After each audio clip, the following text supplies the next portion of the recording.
Tonight, we will journey together through ancient stories and timeless wisdom. We will explore the nature of the thinking mind, the roots of fear, and the freedom that awaits when we learn to rest in awareness itself. Before we begin, feel free to share what time it is and where you're listening from. The Buddha once said, "I teach one thing and one thing only, suffering and the end of suffering." This may sound simple, but within this simplicity lives a profound invitation. An invitation to step out of the small world we often inhabit and into the vast, boundless ocean of our true nature. So let your shoulders soften. Let your breath find its own natural rhythm. And when you are ready, let us begin this gentle journey together. There is a question that lives at the heart of all spiritual seeking. It is a question so simple that we often overlook it entirely.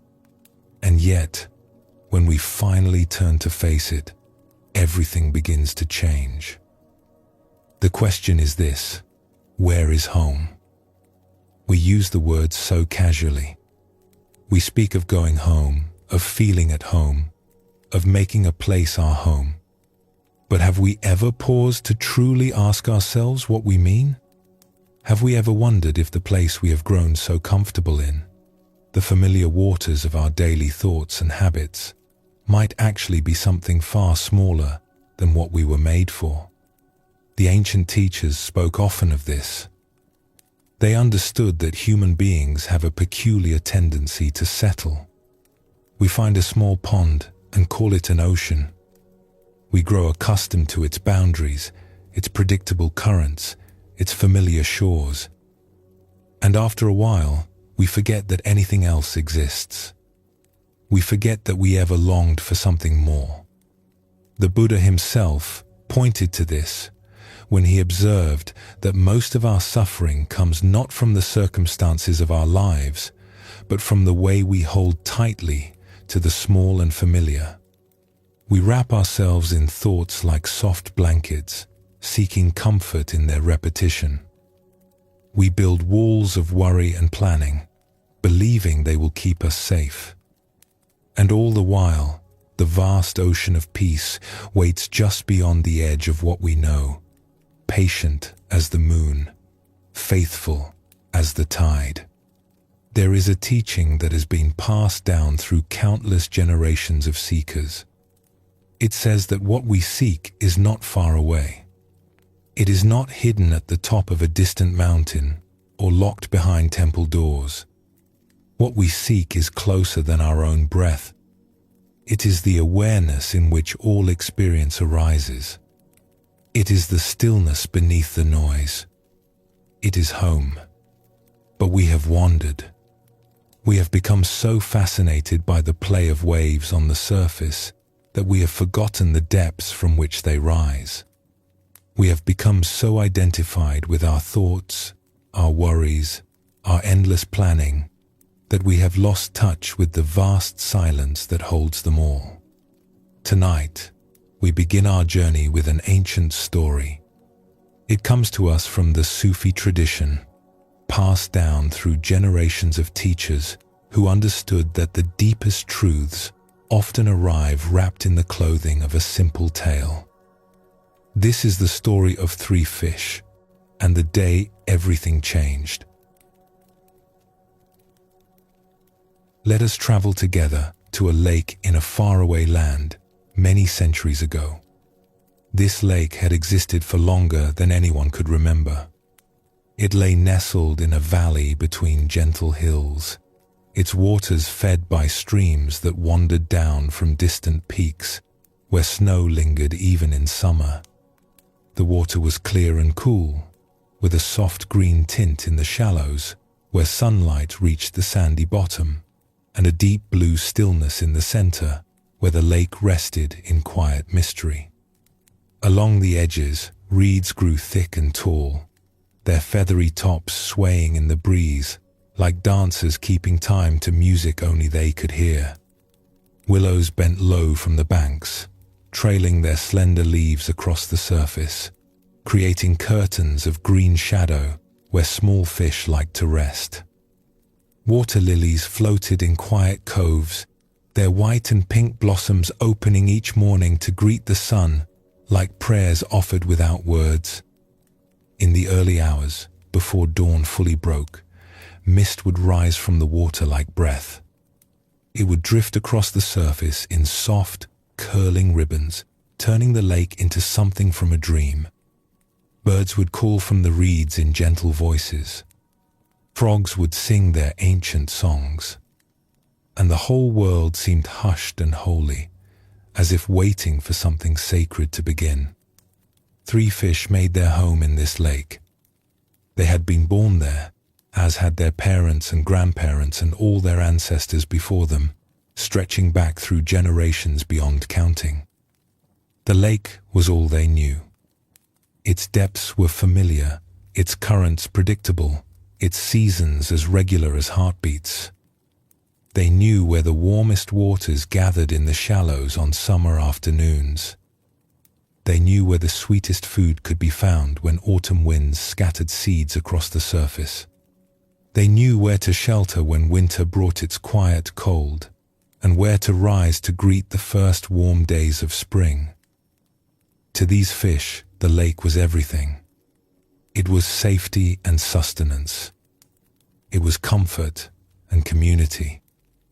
It was the whole of their world, the only world they could imagine. It was home. Now, among these 3 fish, there were differences in temperament and understanding.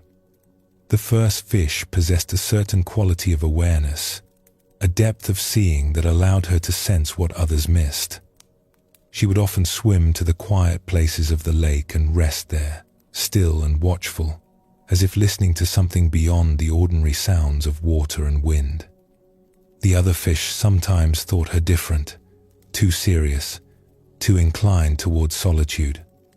But she had touched something in those quiet moments, some knowing that lived beneath the surface of things. The second fish was thoughtful and observant, able to understand a situation once it had unfolded.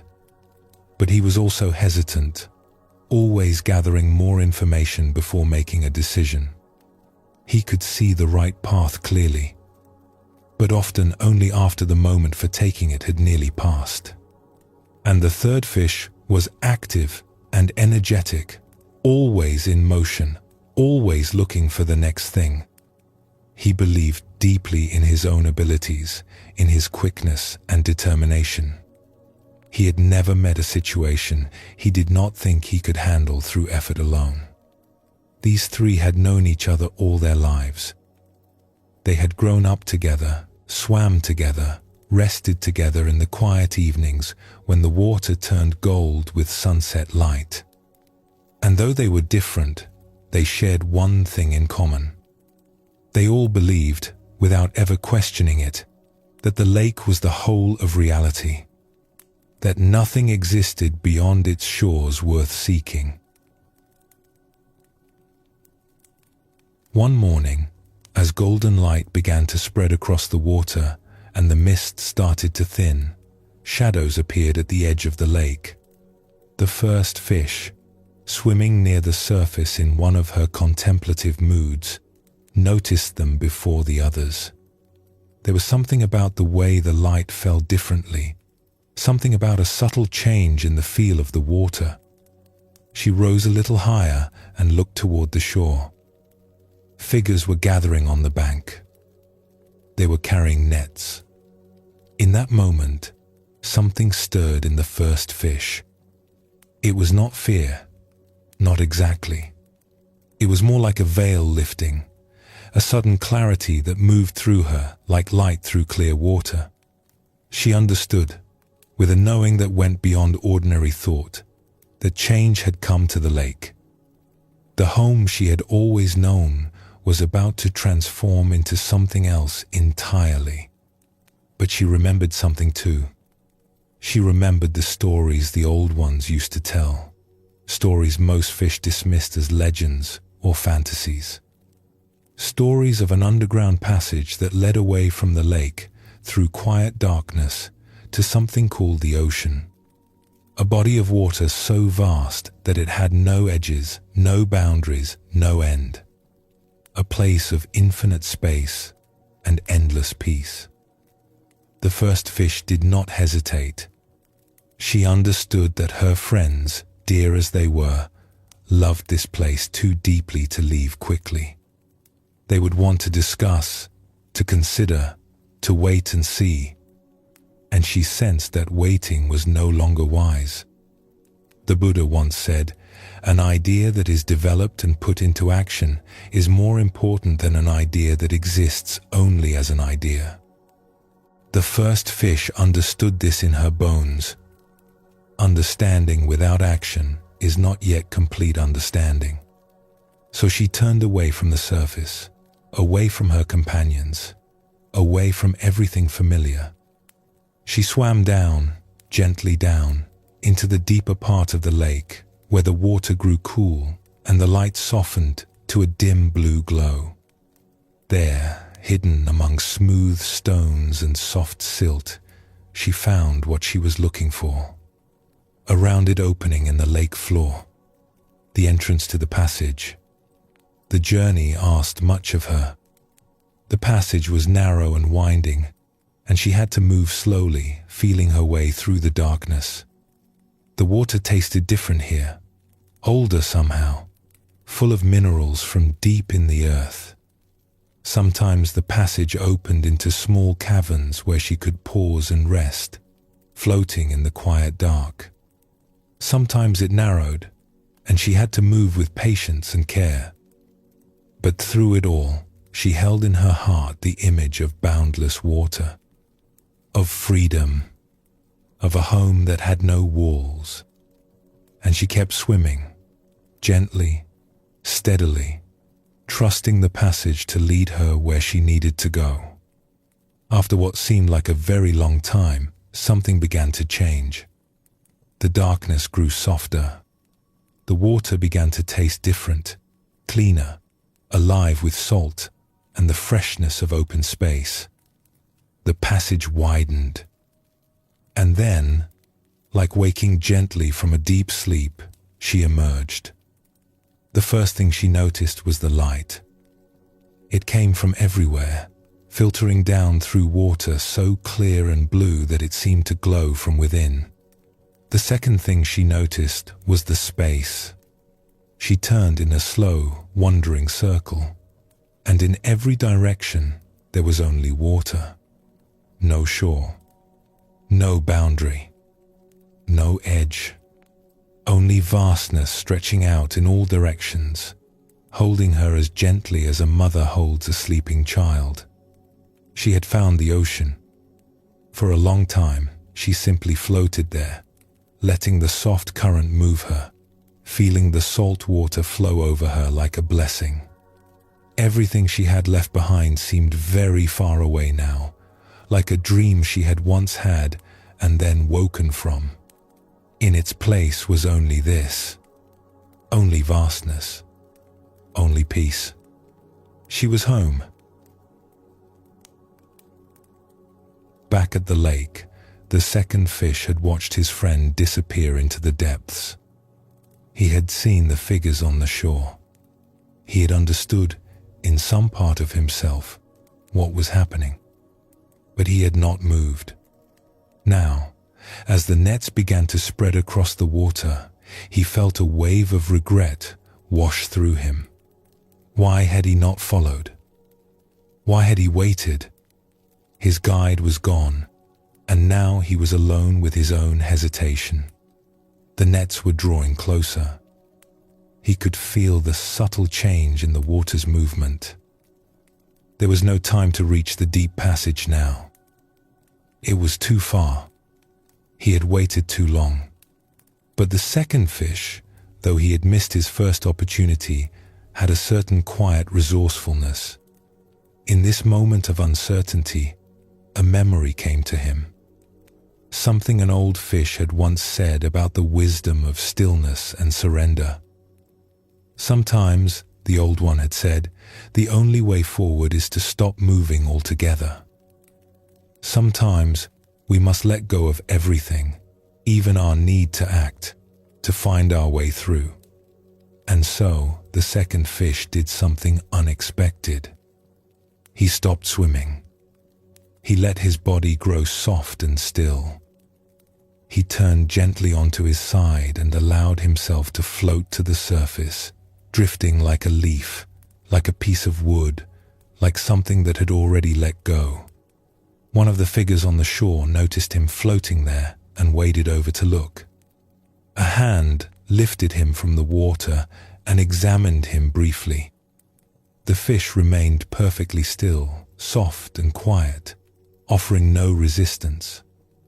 After a moment, the figure made a sound of disinterest and set him down in the shallow water near the reeds, turning back to look for others. The second fish lay very still in the shallows, feeling the soft mud beneath him, the gentle lapping of water around his body. He waited, patient as a stone, as the figures moved away. Only when everything had grown quiet did he allow himself to stir.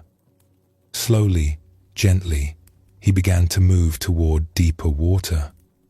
Little by little, with no hurry, he made his way back into the lake, then deeper still, until at last he found the hidden passage his friend had taken. His journey to the ocean was longer than hers had been, for he moved slowly and rested often. But the passage held him gently, and in time, he too emerged into boundless waters where the light was soft and the space went on forever. And there, in that vastness, his friend was waiting to welcome him home.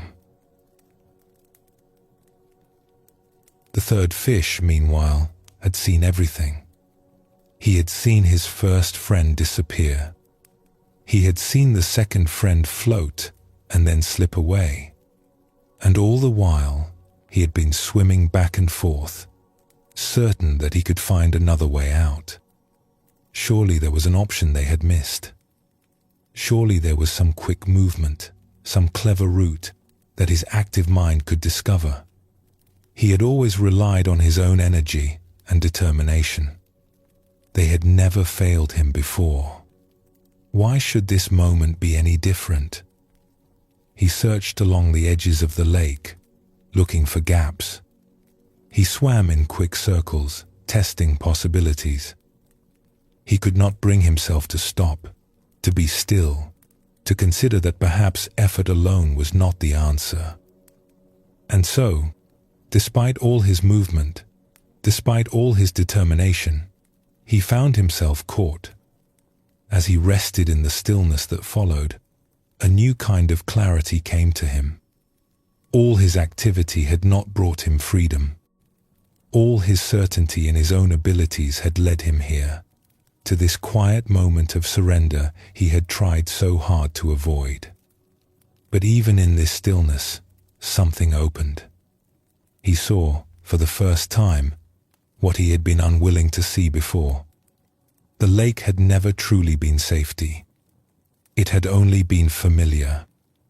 And his refusal to question the familiar, his endless circling within known waters, had kept him from discovering what lay beyond.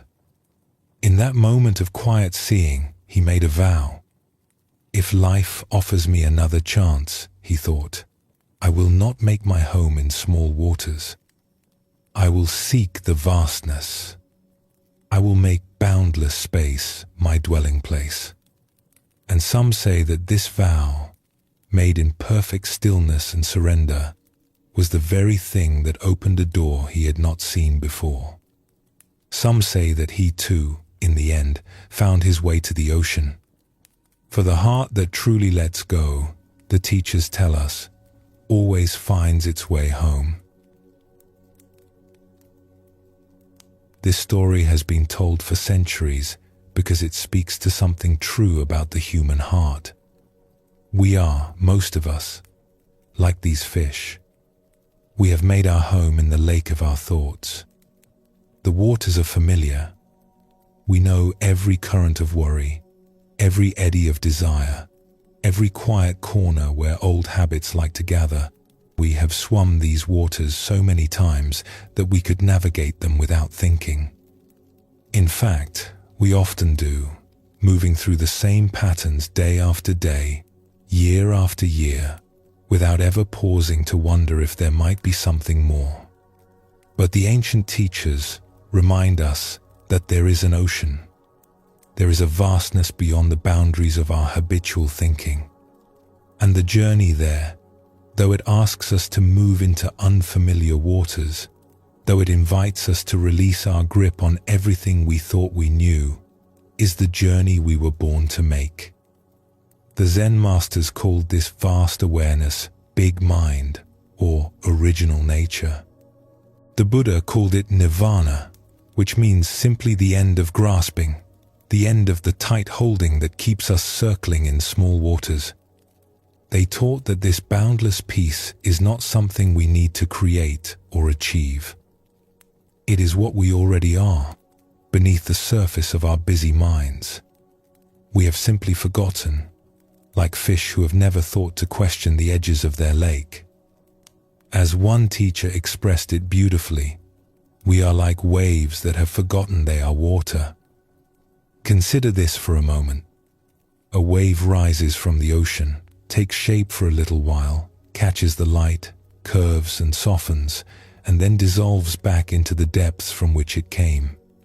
For the brief time it exists, the wave might believe itself to be separate, a distinct thing with its own identity and boundaries. It might notice other waves and feel different from them, or similar to them, or alone among them.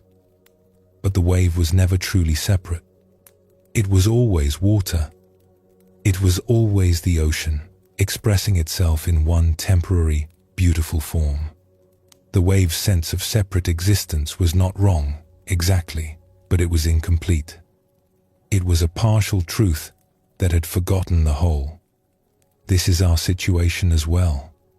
Our thoughts, our emotions, our sense of being a separate self with a personal history and a private future, these arise like waves from the vast ocean of awareness. They are real, in their way. They are part of our experience, and they deserve to be honored and gently held. But they are not the whole of what we are. And when we mistake the wave for the totality of our being, we feel small and limited and alone. But to remember that we are the ocean, to rest in the awareness that holds all waves, all thoughts, all experiences, this is the beginning of freedom. This is what the Buddha meant when he spoke of liberation. Not an escape from life, not a rejection of experience, but a homecoming to the fullness of what we have always been. The first fish in our story knew something important. She knew that it is right to love your home place, but wise to ask first, where is home really? This question is not meant to create doubt or worry. It is not a rejection of the life you are living or the circumstances you find yourself in. It is simply an invitation to consider whether the small, familiar waters of your habitual thinking might be like a lake that has forgotten the ocean. An invitation to remember that you are not just a wave, but the entire sea taking temporary form. Many of us have had moments when the walls of our usual world seem to soften or become transparent.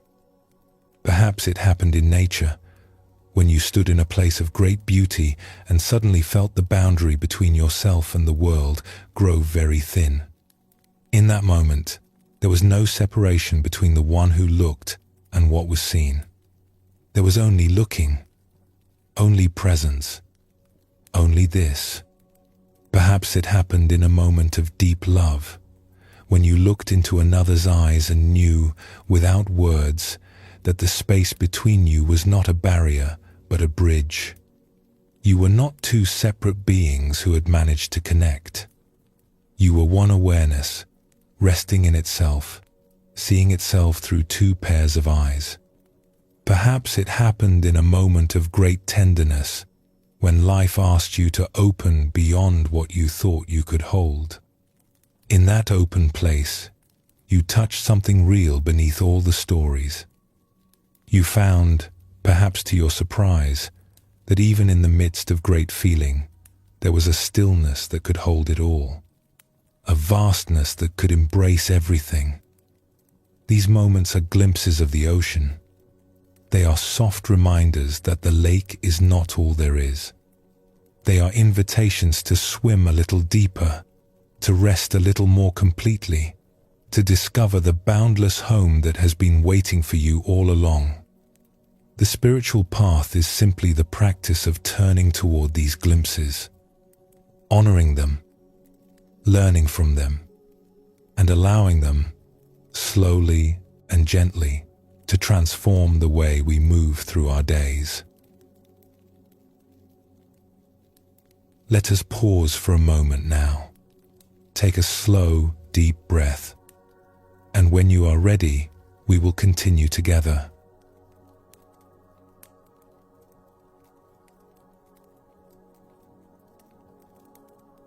In the story of the three fish, we discovered something important.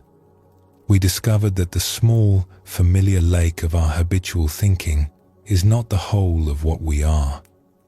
There is an ocean. There is a vastness that has been waiting for us all along, patient and welcoming, ready to receive us whenever we are ready to swim beyond the shores we know. But here a question naturally arises. If freedom is so close, if the ocean is always available, why do we spend so much of our lives circling in small waters? What keeps us swimming in the same patterns, day after day, returning again and again to the same worries, the same fears, the same well-worn grooves of thought? This is what we will explore together now. We will look gently at the nature of the thinking mind. We will discover why some thoughts seem to hold us so tightly, while others drift past like clouds on a summer afternoon. And in this looking, in this gentle seeing, we will find the beginning of a deeper freedom. Have you ever noticed how some thoughts move through the mind like leaves floating down a stream? They appear, they drift past, and then they are gone, leaving barely a ripple behind. You might notice them, or you might not. Either way, they do not disturb your peace. They are simply part of the natural movement of the mind, as unremarkable as breath. But then there are other thoughts. Thoughts that arrive and do not leave. Thoughts that circle back again and again, no matter how many times you try to set them down. Thoughts that seem to have a kind of weight to them, a stickiness, as if they were coated in something that makes them cling to the walls of your awareness. These are what the teachers call sticky thoughts. And if you look closely, if you observe them with gentle curiosity, you will notice something interesting about them. Almost without exception, they share a common quality. They arise from a feeling that something is not quite right. They are born from a subtle sense that something needs to be fixed, or avoided, or figured out. They carry within them the quiet hum of worry. The Buddha spoke often about this. He observed that the thinking mind is not neutral. It does not simply reflect reality as it is. Instead, it arises in response to a feeling of dissatisfaction, a sense that this moment is somehow incomplete. Something is missing. Something is threatening. Something needs to be different than it is. And so the mind begins to spin. It tries to solve the problem. It tries to plan a way forward or review what went wrong. It reaches into the future, rehearsing conversations that have not yet happened, imagining scenarios that may never come to pass. It reaches into the past, replaying events that are already complete, searching for answers that cannot be found there. This is the nature of the sticky mind. It is always trying to get somewhere else. It is always trying to make things other than they are. And because reality keeps changing, because life keeps presenting new situations and new challenges, the mind never quite arrives at the peace it seeks. It simply keeps spinning, caught in its own web of thought. There is a beautiful image that comes to us from the Zen tradition. It speaks of the mind as a vast, open sky. Thoughts, in this image, are like clouds. They form out of nothing, drift across the blue expanse, and then dissolve again into emptiness. Some clouds are light and wispy, barely there at all. Others are thick and dark, heavy with rain. But no matter what kind of cloud appears, the sky itself remains unchanged. It is not disturbed by the clouds. It does not try to push them away or hold them in place. It simply allows them to pass, knowing that its own nature is far vaster than anything that moves through it. This is what the teachers invite us to discover. Not a mind empty of thoughts, for that is neither possible nor necessary, but a mind that has remembered its true nature as sky. A mind that can hold all thoughts, all feelings, all experiences, without being caught by any of them. But how do we find our way to this sky-like awareness? How do we loosen the grip of the sticky thoughts that seem to hold us so tightly? The first step, the teachers tell us, is simply to notice, to become aware that we are thinking. This may sound obvious, but in truth, we spend vast portions of our lives lost in thought without any awareness that it is happening. We are so identified with our thoughts, so completely absorbed in the stories they tell, that we do not even realize there is another possibility. The Buddha called this foundation of practice mindfulness of mind. He taught that simply by becoming aware of our thoughts, simply by recognizing that thinking is happening, we create a small space of freedom. In that moment of recognition, we are no longer completely inside the thought. We have stepped back just a little, and we can see it for what it is. A cloud passing through the sky. A wave rising in the ocean. Not the whole of reality, but just one small part of it. This is why the practice of meditation often begins with such a simple instruction. Sit quietly. Follow the breath. And when you notice that the mind has wandered into thought, simply recognize that this has happened and gently return your attention to the present moment. There is no failure in this practice. The mind will wander. Thoughts will arise. This is not a problem to be solved. It is simply the nature of the mind, as natural as the rising and falling of waves. What matters is the moment of recognition, the moment when we wake up, even briefly, from the dream of thought. Each time this happens, we are strengthening our capacity to rest in awareness. We are learning, little by little, to be the sky rather than the clouds. Let us look a little more closely at these sticky thoughts, these clouds that seem so reluctant to pass. If you observe your own mind with gentleness and patience, you will likely notice certain patterns. You may notice that many of your thoughts fall into one of two categories. There are thoughts about the future, and there are thoughts about the past. The thoughts about the future often take the form of planning or worrying. The mind reaches forward, trying to anticipate what might happen, trying to prepare for every possibility. It rehearses conversations, imagining what you will say and what the other person might say in return. It plays out scenarios, some hopeful and some fearful, trying to find its way to safety and success. Perhaps you know this experience. You are lying in bed at night, and the mind begins to review tomorrow. It thinks about the tasks that need to be done, the people who need to be contacted, the problems that need to be solved. It circles through the same list again and again, as if repetition alone could guarantee that nothing will be forgotten, that nothing will go wrong.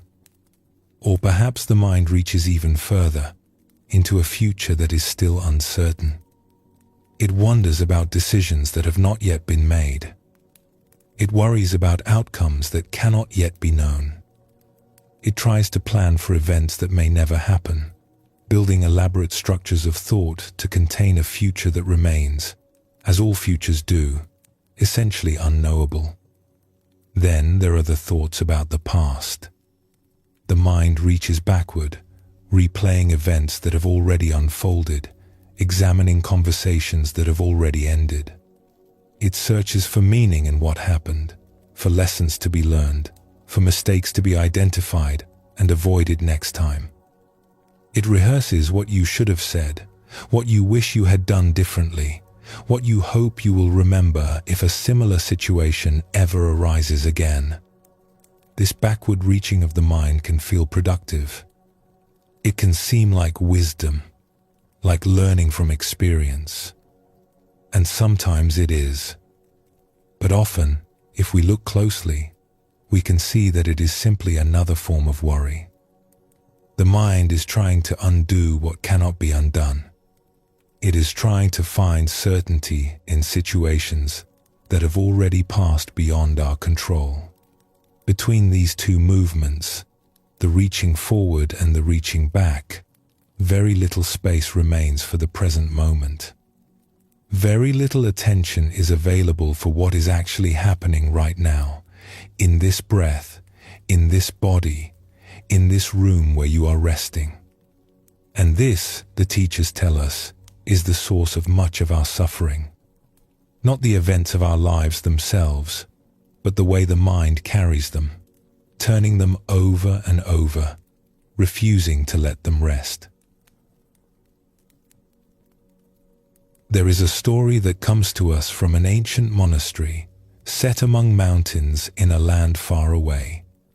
Two monks were walking together along a muddy road after a heavy rain. As they approached a village, they came upon a woman standing at the edge of a large puddle. She was dressed in fine robes that she clearly did not want to muddy, and she seemed uncertain how to cross.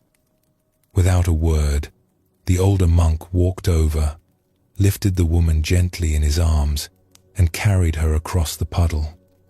He set her down on the dry ground on the other side, bowed slightly, and continued walking. The woman thanked him and went on her way. The two monks walked on in silence. But the younger monk was troubled. In their tradition, monks were not supposed to touch women, especially not to hold them so closely. He could not stop thinking about what had happened. The scene played in his mind again and again. The older monk's arms around the woman, her body pressed against his robes. The casual way he had set her down, as if it were nothing. For hours they walked, and for hours the younger monk churned with these thoughts. Finally, as evening approached and they neared their monastery, he could contain himself no longer. "Brother," he said, "how could you carry that woman? You know that we are not permitted to touch women. How could you hold her like that?" The older monk turned and looked at him with gentle eyes. "I set that woman down hours ago," he said. "Why are you still carrying her?" This simple story points to something profound about the nature of sticky thoughts. The event itself, the carrying of the woman, lasted only a few moments. It arose, it passed, and then it was complete. But in the mind of the younger monk, it continued for hours. He was still carrying something that had already been set down. He was still troubled by something that was already over. This is what we do with so many of our experiences. The moment passes, but we continue to carry it. We replay it, examine it, judge it, regret it. We construct elaborate stories about what it meant and what it says about us and what we should do differently next time. And all the while, life continues to unfold around us, offering new moments, new experiences, new opportunities for presence. But we miss them because we are still carrying what has already passed. The older monk in the story had learned something that the younger monk had not yet discovered. He had learned how to set things down. He had learned that wisdom lies not in avoiding experience, but in allowing it to complete itself, in letting each moment arise fully, be met fully, and then pass away fully, without clinging, without resistance, without the endless commentary of the thinking mind. This is what the Buddha called non-attachment. It is not coldness or indifference. It is not a withdrawal from life or a refusal to care. It is simply the wisdom of knowing when something is complete, the wisdom of setting down what has already passed, the wisdom of opening your hands and your heart to what is actually here, now, in this moment. We might wonder why the mind holds on so tightly. Why do we carry what has already passed? Why do we reach so anxiously toward what has not yet arrived? The teachers tell us that underneath all our sticky thoughts, underneath all our planning and worrying and rehearsing and reviewing, there is a single root, and that root is a feeling of not being quite safe, a subtle sense that something is wrong, or something is missing, or something threatens us that we must prepare for. This is the mood of fear. Not always the sharp, obvious fear that comes when danger is present, but a quieter, more pervasive unease. A background hum of anxiety that colors everything. A sense that we are not quite okay, that the world is not quite okay, that we must stay vigilant if we are to survive. From this feeling, the sticky thoughts arise. The mind is trying to protect us. It is scanning for threats, planning for dangers, reviewing past mistakes so that we will not make them again. In its own way, it is trying to take care of us. It is trying to ensure our safety in what it perceives as an uncertain and potentially hostile world. When we understand this, something softens in our relationship with the thinking mind. We can begin to meet it with compassion rather than frustration. We can recognize that our worries, our anxieties, our endless mental chatter, all of this arises from a part of us that is simply trying to help. It is misguided, perhaps. Its methods are often not very effective, but its intention, in its own limited way, is to keep us safe. And when we bring this understanding, this compassion to our sticky thoughts, something interesting happens. The thoughts begin to lose some of their power. They do not disappear entirely. The clouds still form, still drift across the sky. But we are not so caught by them. We can see them for what they are. We can hold them with gentleness, the way a parent holds a frightened child. We can say, quietly, in the depths of our being, "Thank you for trying to protect me. I see you. I understand. And I am safe. I am okay. In this moment, right now, I am okay." The great Zen teacher, Thich Nhat Hanh, once offered a simple practice for working with difficult thoughts and feelings. He suggested that when we notice anxiety arising, when we feel the grip of sticky thoughts, we can pause and say to ourselves, very gently. Breathing in, I know that fear is in me. Breathing out, I smile to my fear. This is not a way of pushing fear away or pretending it does not exist. It is a way of acknowledging what is present while also creating space around it. The smile is not a denial. It is a softening. It is an invitation for awareness to hold what is arising, rather than being swept away by it. In this simple practice, we begin to change our relationship with our thoughts. We move from being lost inside them to being the awareness that holds them. We move from being the wave to being the ocean. And in that transition, however brief, we taste the freedom that is always available. As we rest here together, let us take a moment to notice what is happening in the mind right now. Perhaps there are thoughts moving through. Perhaps there are worries or plans or memories drifting across the open space of your awareness. This is natural. This is the mind doing what minds do. Can you notice these thoughts without trying to change them? Can you observe them with the gentle curiosity of someone watching clouds pass across a wide blue sky? You do not need to stop your thoughts. You do not need to empty your mind or achieve some special state. You simply need to remember that you are the sky, not the clouds. You are the ocean, not the waves. You are the awareness in which all experience arises and passes away. The Buddha said, "Nothing is to be clung to as I, me, or mine." This does not mean that we must reject our thoughts or fight against them. It simply means that we do not have to believe that they are the whole of who we are. We can let them come. We can let them go.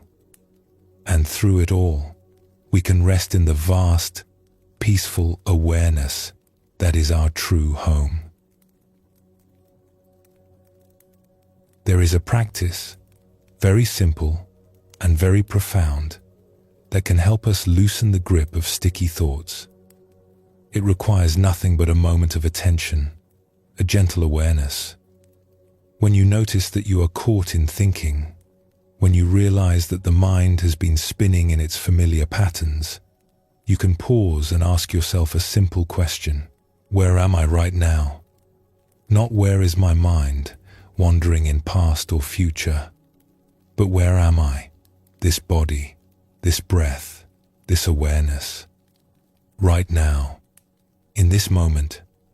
And then you can notice the feeling of your body resting, the sensation of breath moving in and out, the sounds around you, near and far, the quality of light even behind closed eyes, the simple fact of being here, present, aware. This is the doorway out of sticky thoughts. Not fighting them, not analyzing them, not trying to figure out why they are there. Simply returning, again and again, to the present moment, to what is actually here, to this breath, this body, this now. Each time we do this, each time we wake up from the dream of thought and return to presence, we are practicing freedom. We are remembering the sky. We are finding our way back to the ocean. Let us pause for a moment here. Let the thoughts that may still be moving through the mind simply be there, like clouds drifting across a vast and peaceful sky. And when you are ready, we will continue together, exploring how we can meet even the most tender places within us with the gentle light of awareness.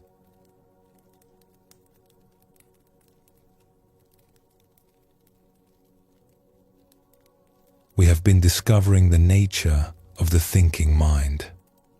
We have seen how thoughts can become sticky, how they can circle and return, how they arise from a subtle feeling that something is not quite right and needs to be fixed.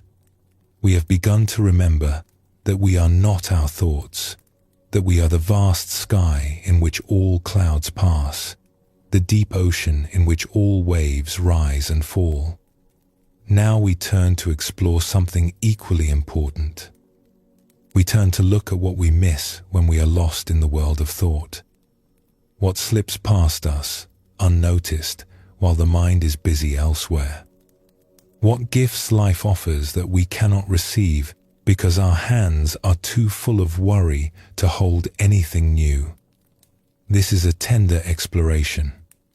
It is not meant to create regret or self-criticism. It is simply an invitation to see clearly, with compassion, the cost of living in the small world of our thoughts. And in that seeing, to open ourselves to something more. There is a story about someone who learned this lesson in a surprising way. This person was preparing for an important examination. It was the kind of test that felt like a doorway, a passage from one chapter of life into another. Everything seemed to depend on it. Success meant moving forward into a longed-for future. Failure meant disappointment, delay, perhaps having to reconsider the entire path. And so this person did what many of us do when something feels important. They gave themselves completely to preparation. They gathered books and notes and study materials until the desk was covered, until every surface in the room held some piece of information that might be needed. They read and memorized and reviewed, hour after hour, day after day, until the world beyond the window seemed very far away. At first, this felt productive. It felt like dedication, like commitment, like doing what needed to be done. But as the days passed and the examination drew closer, something began to change. The focus that had once felt empowering began to feel like a trap. The mind, instead of growing clearer, grew more cluttered. Worry crept in, then anxiety, then a kind of constant, low-level unease that colored everything. The examination board, the distant authority that would judge this person's worthiness, began to feel like an enemy.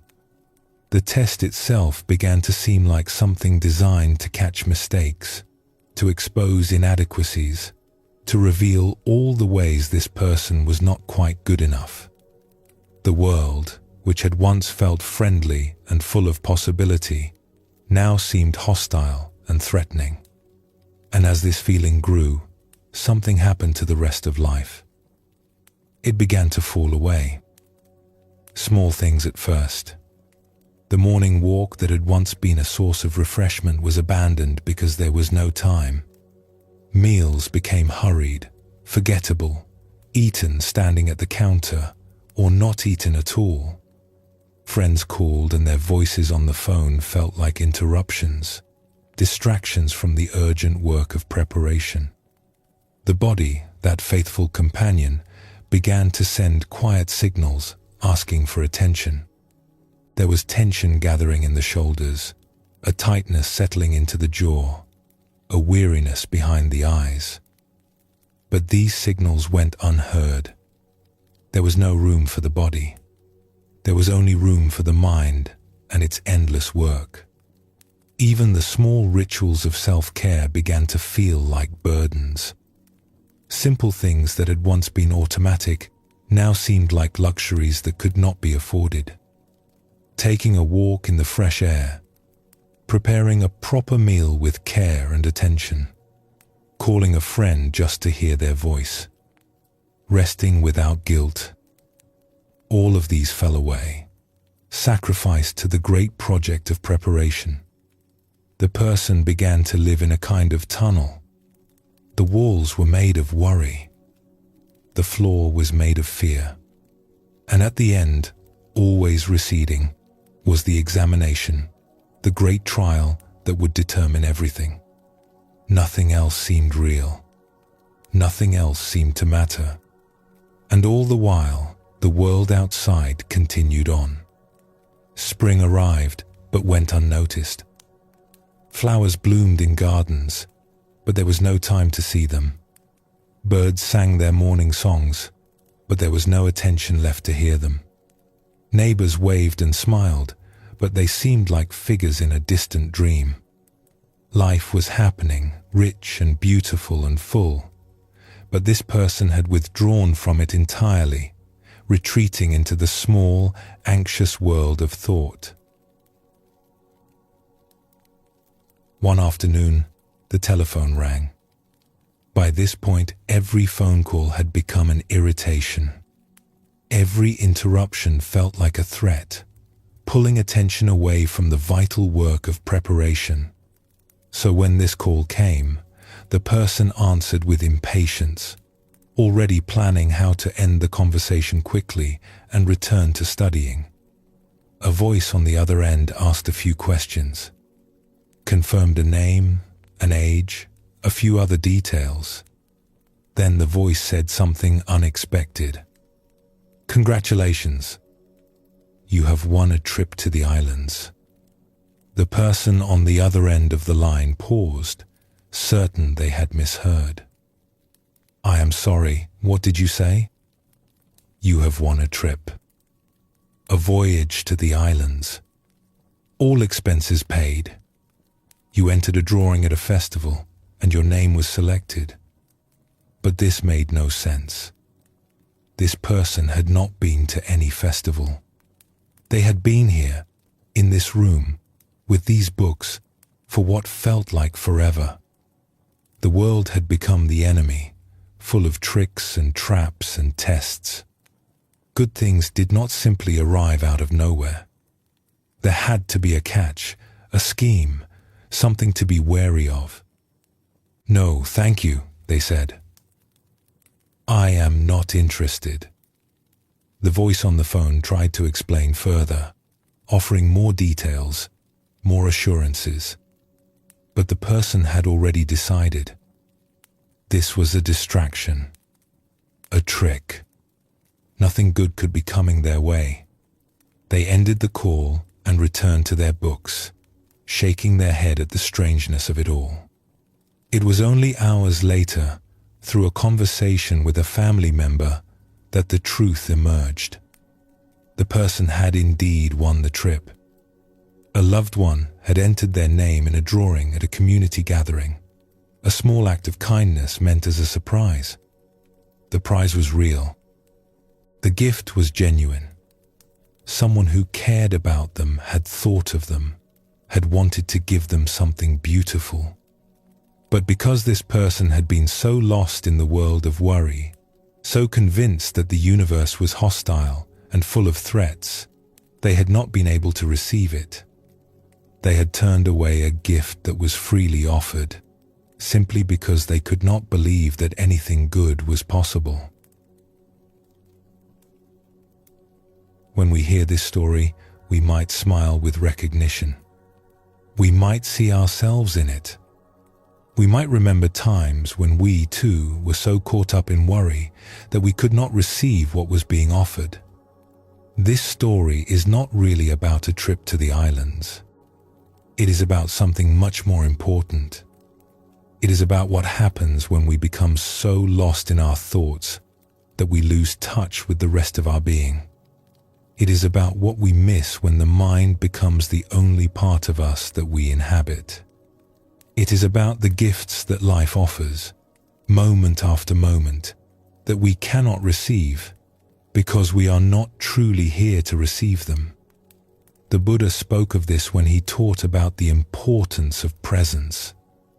He observed that most human beings are so caught up in memories of the past and anticipations of the future that they miss the only moment that is actually real.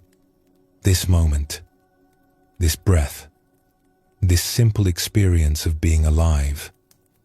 Do not dwell in the past, the Buddha said. Do not dream of the future. Concentrate the mind on the present moment.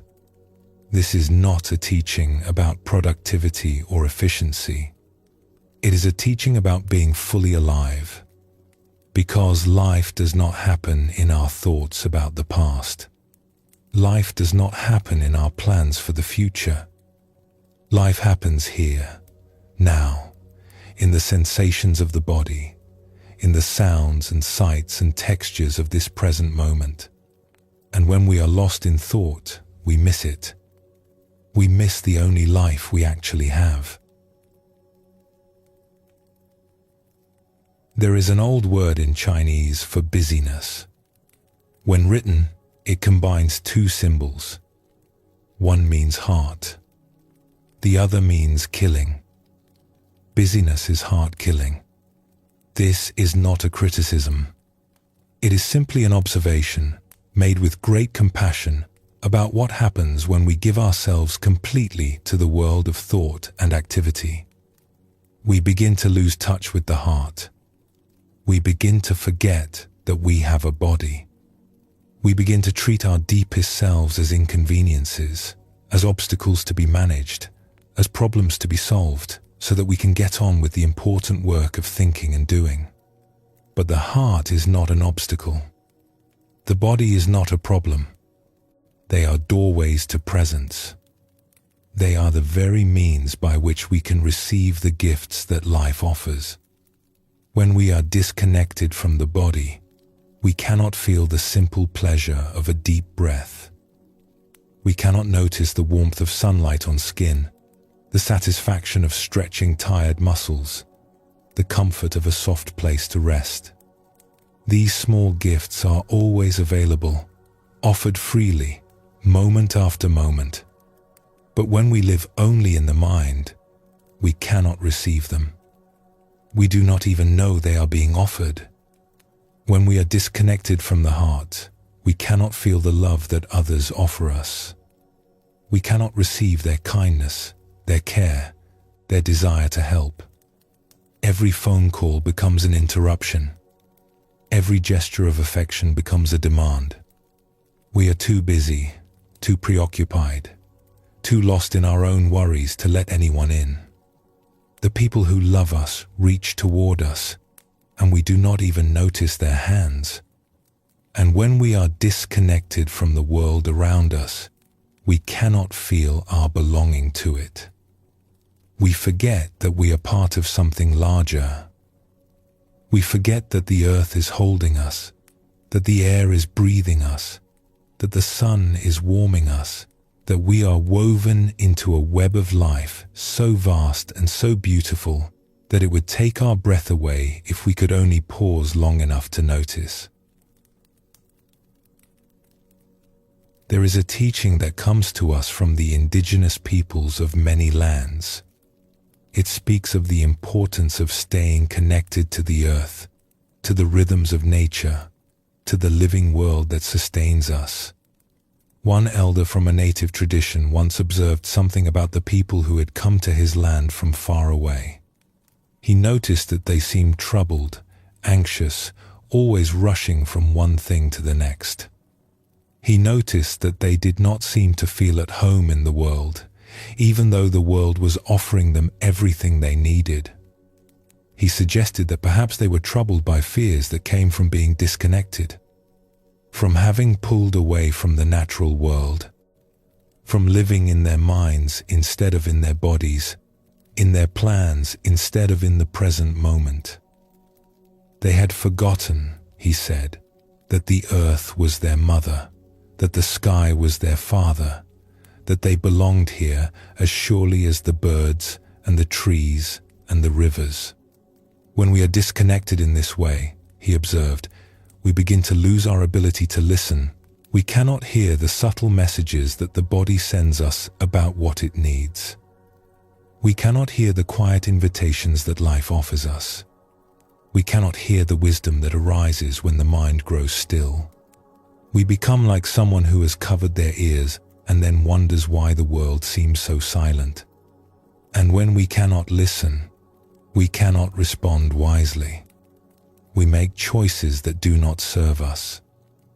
We ignore our need for rest, for nourishment, for connection. We push ourselves past the point of ease, past the point of joy, into a kind of grim determination that leaves us exhausted and empty. This is not a moral failing. It is simply what happens when we lose touch with ourselves. And the remedy is not to try harder, not to push through, not to redouble our efforts. The remedy is gentler than that. It is simply to come back, to return to the body, to settle into the present moment, to listen again to the quiet wisdom that is always available when we are still enough to hear it. So what do we miss when we are lost in thought? We miss the springtime, not as an idea, not as a word on a calendar, but as a lived experience. The softening of the air after a long winter, the first green shoots pushing up through dark soil, the songs of birds returning from their long journeys, the way the light changes, growing warmer, lasting longer, inviting us to linger outside. Spring comes every year, faithful and generous, but how many springs have we missed because we were somewhere else in our minds? We miss the faces of the people we love. Not their images, which we might recall from memory, but their living presence. The way their eyes change when they see us. The small movements in their expressions that reveal what they are feeling. The warmth of their company, which asks nothing of us except that we be here, present, available. Our loved ones are with us for such a short time, really. And yet how often are we truly with them, truly present to the gift of their being? We miss our own bodies. The miracle of breath that continues without our effort, sustaining us moment after moment. The steady beating of the heart, faithful and tireless, working on our behalf, whether we notice or not. The sensations of being alive, the subtle pleasures that are always available when we remember to notice them. The body is always here, always now, always offering us a doorway back to presence.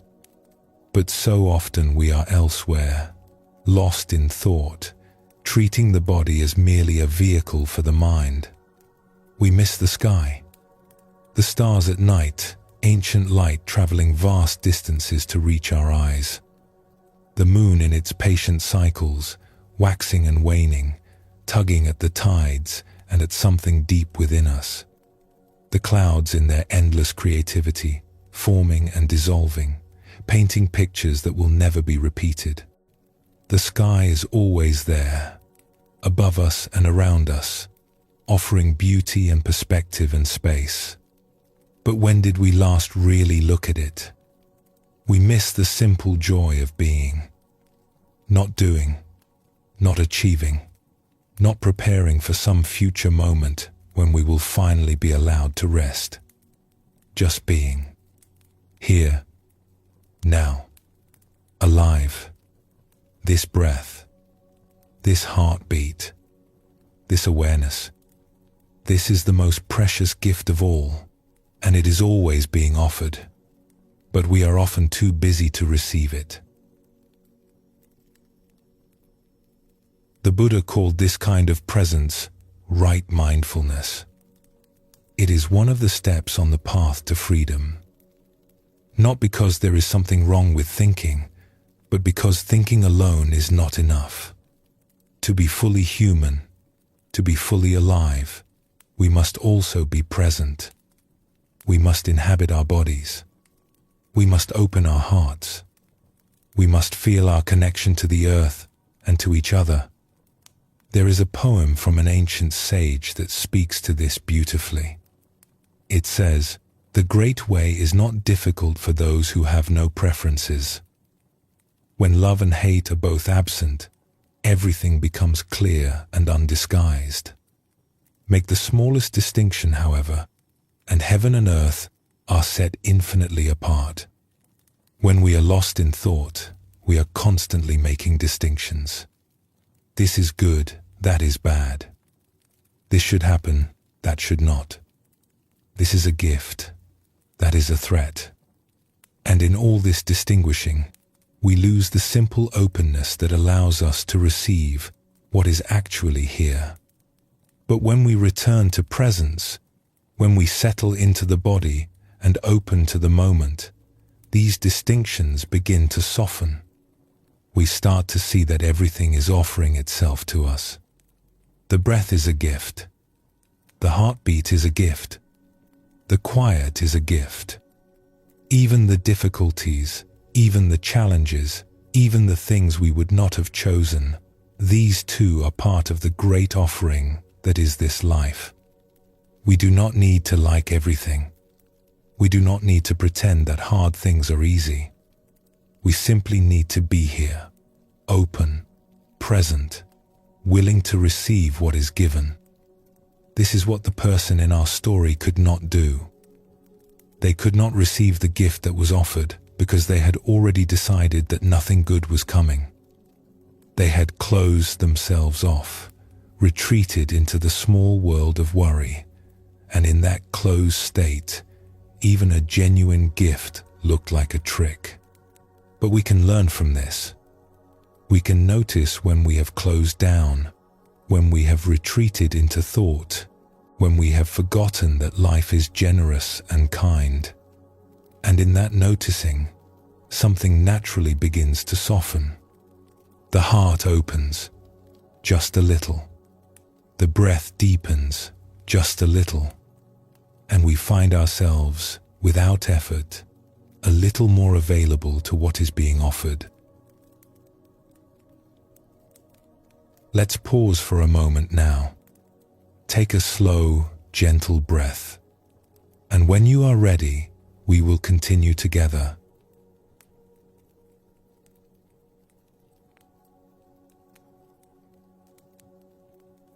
We have explored the nature of sticky thoughts and the gifts we miss when we are lost in the world of the mind.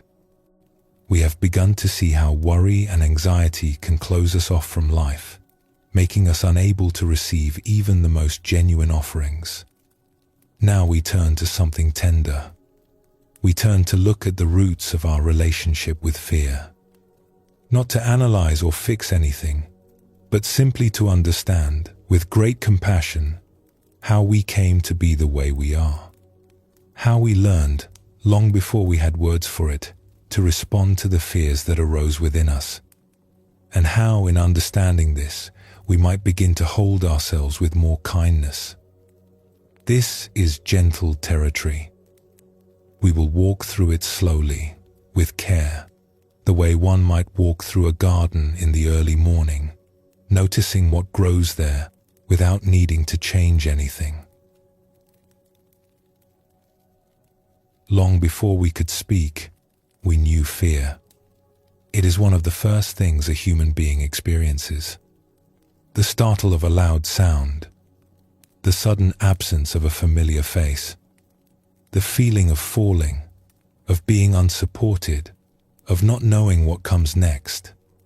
These primal fears are woven into us from the very beginning, part of the ancient wisdom of the body that has kept our kind alive for countless generations. As infants, we had no way to understand these feelings. We could not name them or make sense of them. We could only feel them, vast and overwhelming, moving through our tiny bodies like storms. And in those moments, we looked to the faces around us. We looked to see how we should respond. We looked for clues about whether we were safe, whether we would be okay, whether someone would help us find our way back to calm. This is how we learned about fear.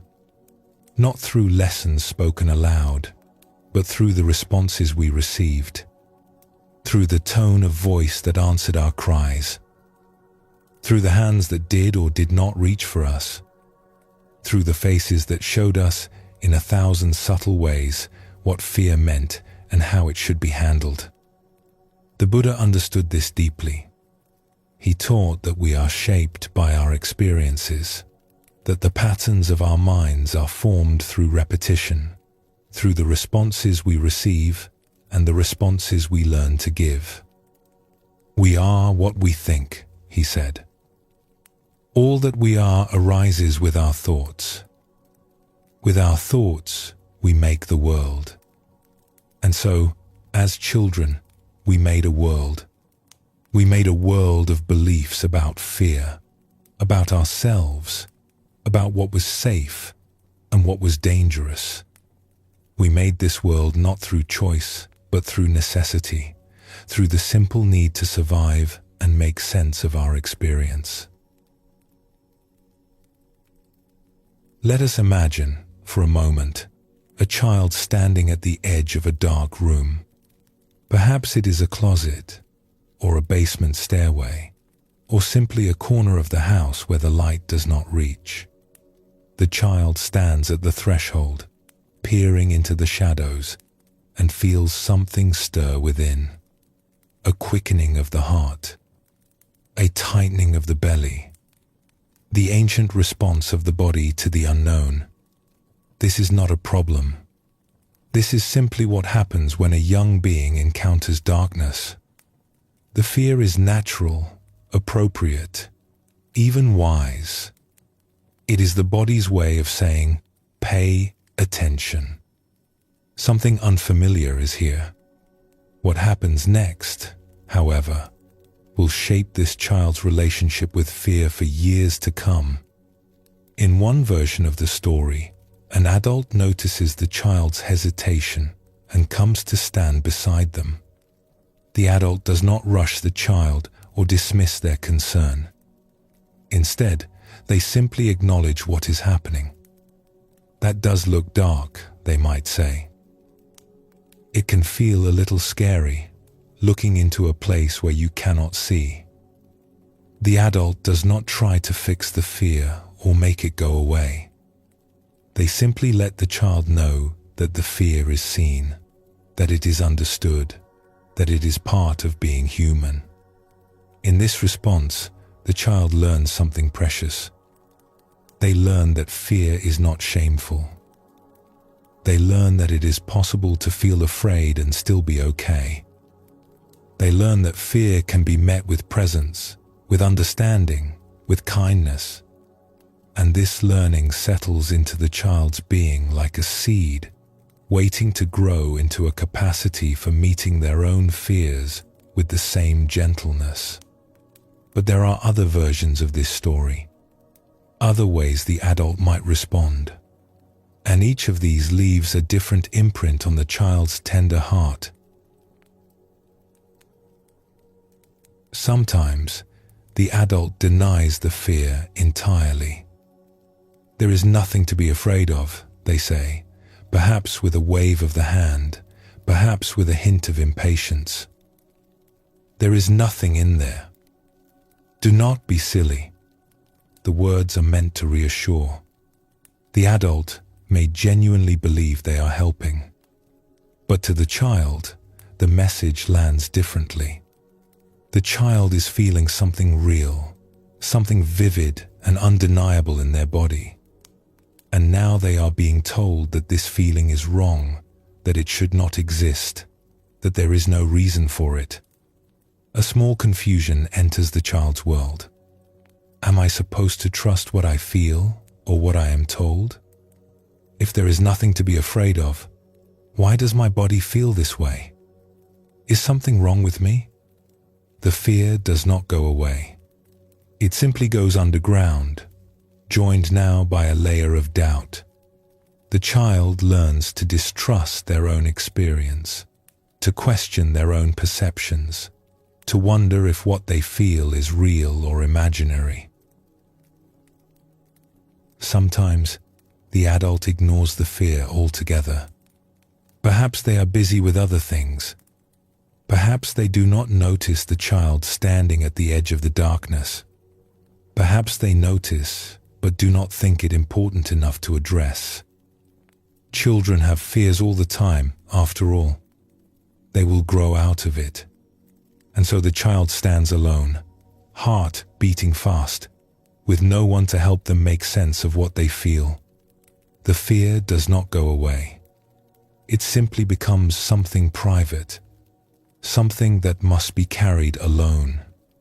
The child learns that their inner world is not interesting to others, that their feelings are not worth attending to, that they must figure things out by themselves.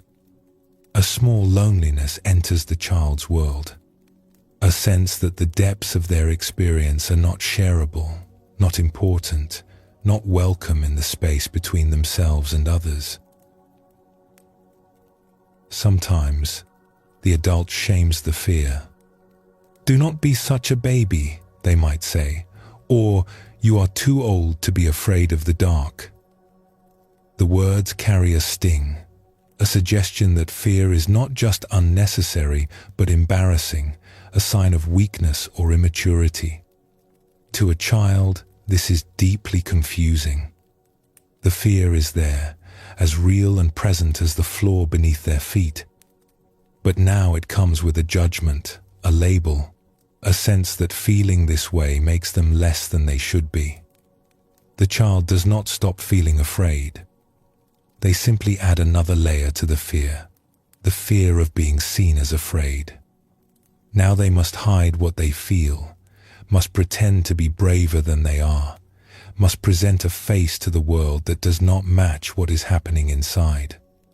A small split occurs, a gap between the inner experience and the outer presentation. And this split can last a lifetime, the habit of hiding our fears, of pretending we are fine when we are not, of believing that our vulnerability is something to be ashamed of rather than something to be held with tenderness.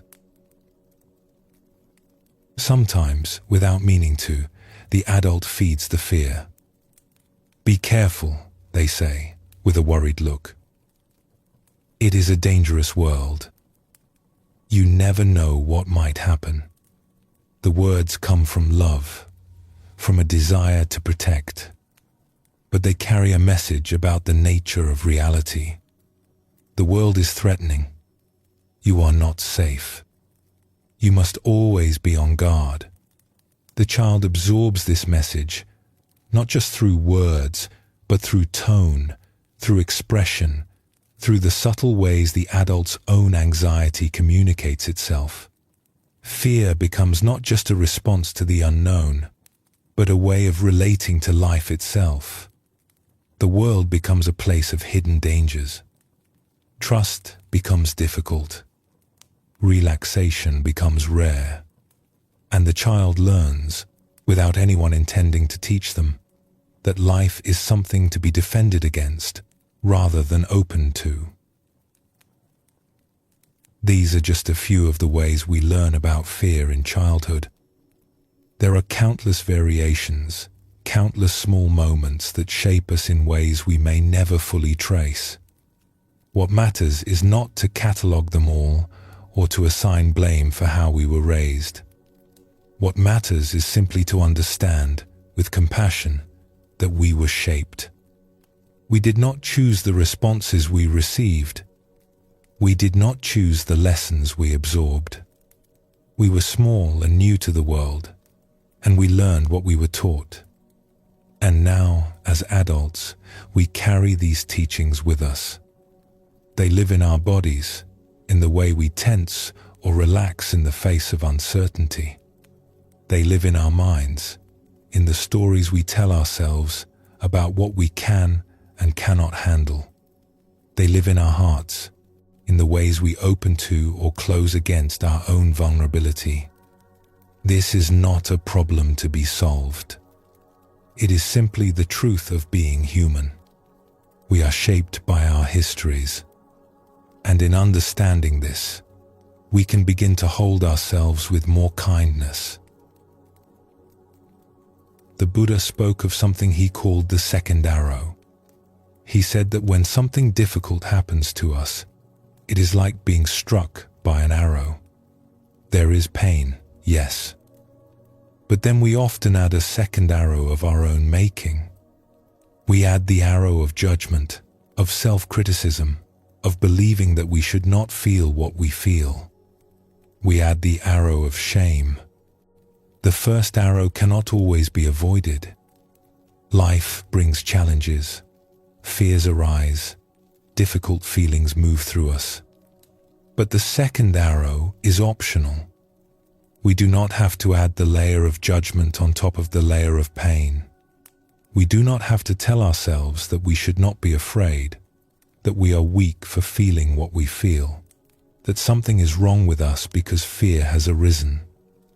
When we were children, others sometimes added this second arrow for us. They denied our fears, ignored them, shamed us for having them. And we learned to do this to ourselves.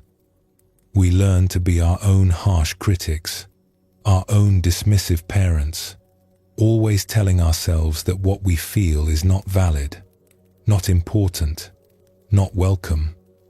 But we can learn something different. We can learn to meet our fears the way a wise and loving adult might meet a child standing at the edge of the darkness. With presence, with understanding, with the simple acknowledgement that what we feel is real, is human, is part of being alive. As we grow, the fears of childhood transform into something more subtle. The dark closet becomes the fear of failure. The loud sound becomes the fear of rejection. The absence of a familiar face becomes the fear of abandonment. The forms change, but the feeling is the same. The quickening of the heart, the tightening of the belly, the sense that something is wrong, that we are not safe, that we must protect ourselves. And underneath these fears, for many of us, there is a deeper fear still. A quiet, persistent belief that we are not quite okay. That there is something fundamentally wrong with us. That if others really knew us, really saw the truth of who we are, they would turn away. This belief takes many shapes. At work, it might appear as the fear of being exposed as incompetent, of being found out as someone who does not really belong. In relationships, it might appear as the fear of being too much or not enough, of being abandoned once our true self is seen. In our bodies, it might appear as the sense that we are not attractive enough, not healthy enough, not acceptable as we are. These fears are so common that they are almost universal. Nearly every person, if they are honest, carries some version of this story. I am not okay. I am not enough. Something is wrong with me. And yet, these stories are not true.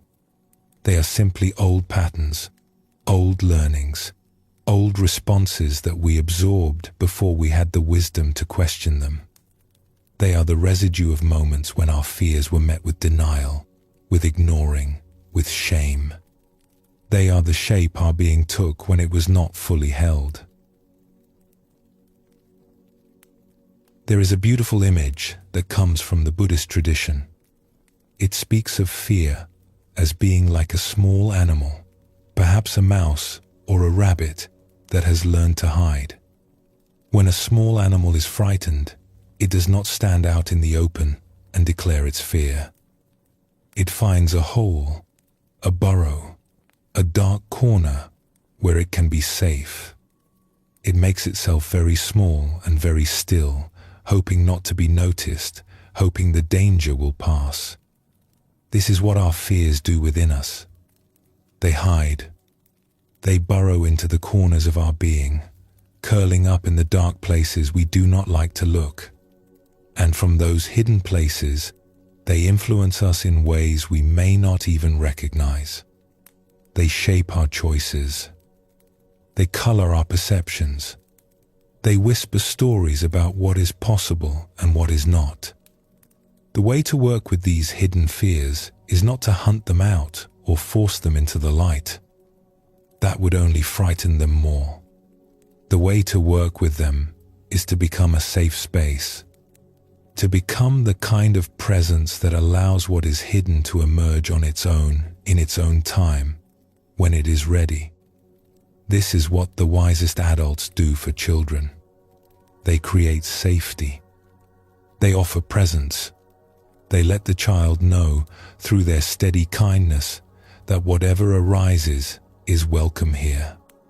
And slowly, the child's fears can begin to relax, to come out of hiding, to be met with the tenderness they have always needed. We can learn to do this for ourselves, not through effort or force, but through patience, through kindness, through the willingness to be with ourselves the way we might be with a dear friend who is struggling, or a child who is afraid. The Zen master Thich Nhat Hanh spoke often of this kind of self-compassion. He taught that we can learn to hold our fears the way a mother holds a crying baby, not trying to stop the crying, not judging the baby for being upset, but simply offering presence, warmth, care, holding the baby gently and letting it know that it is safe, that it is loved, that everything is okay. "Hello, my fear," he would suggest we say. "I see you. I know you are there. I am here for you." This is not a practice in the sense of something difficult to do. It is more like a recognition, a transformation in how we relate to what arises within us. Instead of pushing fear away or pretending it does not exist, we simply acknowledge it. We make room for it. We let it know that it is welcome to be here, that it does not have to hide anymore. And something remarkable happens when we do this. The fear, which seemed so solid and so powerful, begins to soften. It does not necessarily go away, but it loses some of its grip. It becomes just another wave in the ocean of our experience, arising and passing like all waves do. We carry so much from childhood, not just memories, but ways of being, ways of responding, ways of relating to ourselves and others that were formed in those early years when we were too young to choose. This is not cause for despair. It is simply the truth of how human beings are made. We are shaped by what we experience, and we can be reshaped by what we experience now. Every moment of kindness we offer ourselves is a new experience. Every time we meet our fear with gentleness rather than judgment, we are laying down a new pattern. We are teaching ourselves, slowly, patiently, that it is safe to feel what we feel, that we are okay, just as we are, that the fears we carry do not define us and do not have to rule us. The Buddha taught that nothing is fixed. Everything is in constant change. The patterns we learned in childhood are not permanent. They are simply habits, grooves worn into the mind through repetition. And new grooves can be worn. New habits can be formed. New ways of being can emerge. This is the promise of the path. Not that we will become someone different, but that we will become more fully ourselves, more able to meet whatever arises with presence and kindness, more able to hold our own fears with the tenderness they have always deserved. Let us pause for a moment here. Take a slow, gentle breath. And when you are ready, we will continue our journey together, exploring what it means to fully arrive in our own lives, to let our weight down, to stop holding back from the fullness of being.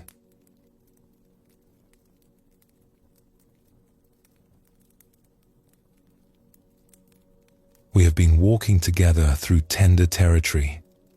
Now we turn to something simpler, and yet in some ways more profound. We turn to the question of what it means to truly be here.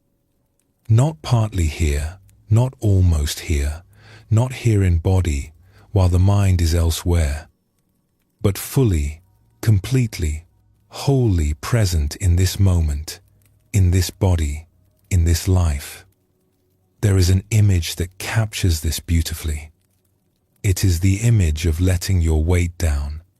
After all the holding and bracing and preparing, allowing yourself to rest completely in the support that is already there.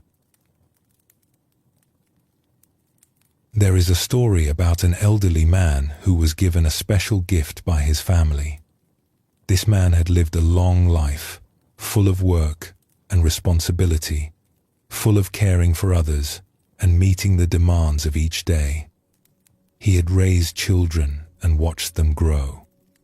He had weathered difficulties and celebrated joys. He had done what needed to be done, year after year, decade after decade. Now he was old, and his family wanted to give him something memorable, something he had never experienced before. And so they arranged for him to take a ride in a small airplane, the kind with an open cockpit, where you can feel the wind and see the earth spread out below like a great quilt of green and gold. It was his first time in the air. His grandchildren stood on the ground, waving and cheering, as the little plane lifted off and began to climb. They watched it circle overhead, dipping and rising, tracing patterns against the blue sky. And then, after a while, it descended and landed softly on the grass. The old man climbed out of the cockpit, and his family rushed to meet him. They were eager to hear about his adventure, to know what it had been like to fly for the first time. "How was it, grandfather?" they asked. "How was your flight?" The old man paused.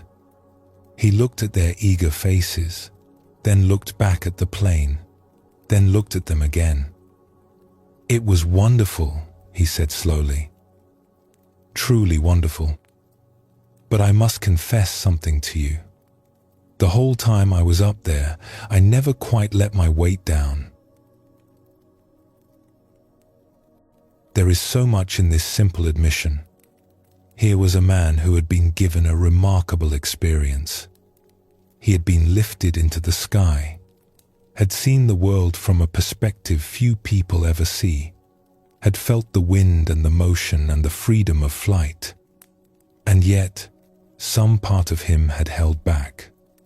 Some part of him had not quite trusted the experience, had not quite surrendered to it, had kept itself braced against the possibility of something going wrong. He had been in the airplane, but he had not been fully in the airplane. He had been having the experience, but he had not been completely present to it. Some essential part of him had remained perched at the edge of the seat, ready to respond to danger, unable to simply rest in what was happening. And is this not true for so many of us, so much of the time? We go through our lives having experiences, but not quite landing in them. We are present, but not fully present. We are here, but some part of us is always somewhere else, watching, evaluating, preparing for what might come next. We sit in a beautiful place, but our minds are busy with tomorrow's concerns. We spend time with people we love, but our attention keeps drifting to things we need to do. We lie down to rest, but the body stays tense, ready to spring into action at a moment's notice. We never quite let our weight down. The Buddha spoke of this in his teachings on mindfulness. He observed that the mind has a tendency to be always somewhere other than where it is. It reaches into the future, anticipating, planning, worrying. It reaches into the past, remembering, regretting, reliving. And in all this reaching, it misses the only place where life actually happens, here, now, in this present moment. The secret of health for both mind and body, the Buddha taught, is not to mourn for the past, worry about the future, or anticipate troubles, but to live in the present moment wisely and earnestly. This sounds simple, and in a way, it is simple. But it is not easy. We have spent so many years practicing the opposite. We have become experts at being elsewhere, at holding ourselves back, at keeping one foot out of our experience just in case we need to make a quick escape. The old man in the airplane had a lifetime of this practice behind him. A lifetime of responsibility, of staying alert, of taking care of things. His body had learned, over many decades, that it was not safe to fully relax, that something might need his attention at any moment, that he could not afford to simply let go and trust that everything would be okay. And so, even in a moment of pure gift, even in an experience that asked nothing of him but to receive it, he could not quite let himself land. He could not quite let his weight down. What does it mean to let your weight down? Think of what happens when you sit in a chair and truly relax. At first, you might perch on the edge, muscles engaged, spine holding itself upright through effort. But then, if you allow it, something shifts. The body begins to release its holding. The muscles soften. The spine settles into the support of the chair. And gradually, the weight that you have been carrying, the weight that you have been holding up through effort, transfers to the surface beneath you. This is letting your weight down. It is trusting that you are supported. It is releasing the effort of holding yourself up and allowing something else to hold you. We do this physically when we truly rest, but we can also do it in a deeper sense. We can let the weight of our lives down. We can stop holding everything up through effort and allow ourselves to be supported by something larger. This is what the spiritual teachers point toward when they speak of surrender, of trust, of letting go. They are not asking us to become passive or careless. They are inviting us to discover that we do not have to carry everything ourselves, that there is a ground beneath us, a support that has always been there, waiting for us to rest upon it. The Zen tradition speaks of this as taking the backward step. Instead of always reaching forward, always striving, always trying to get somewhere else, we turn around. We settle back. We let ourselves arrive in the place where we already are. One teacher described it this way: rest in natural great peace, this exhausted mind, beaten helpless by karma and neurotic thought, like the relentless fury of the pounding waves in the infinite ocean of samsara. Rest in natural great peace. These words are like an invitation to stop struggling, stop striving, stop holding ourselves up, to simply rest, to let the weight down, to discover that peace is not something we have to achieve, but something we can relax into. There is a difference between knowing something and living it. We might understand intellectually that we are supported. We might believe in some abstract way that we do not have to carry everything ourselves. But this understanding often stays in the head. It does not reach the body. It does not change the way we actually move through our days. The old man in the airplane probably knew he was safe. He knew intellectually that the plane was well built, that the pilot was experienced, that everything was fine. But his body did not know it. His body was still bracing, still holding, still preparing for something to go wrong. This is true for many of us. Our minds have one understanding, but our bodies carry a different story. And the body's story is often older, deeper, more influential than anything the mind believes. To truly let our weight down, we must bring our understanding out of the head and into the body. We must let the body know, through direct experience, that it is safe to relax, that it is safe to trust, that it is safe to be fully here. This does not happen through thinking. It does not happen through trying harder or figuring things out. It happens through presence, through the gentle, patient practice of being with what is, without resistance, without holding back, without keeping one foot out the door. When we are willing to be fully present to our experience, something remarkable happens. The experience itself begins to change. Not because we have done anything to it, but because our relationship to it has transformed. The teachers speak of this using the image of waves and water. Imagine you are standing at the edge of the ocean, watching the waves roll in. Each wave seems to have its own identity, its own shape, its own force. One wave is large and powerful.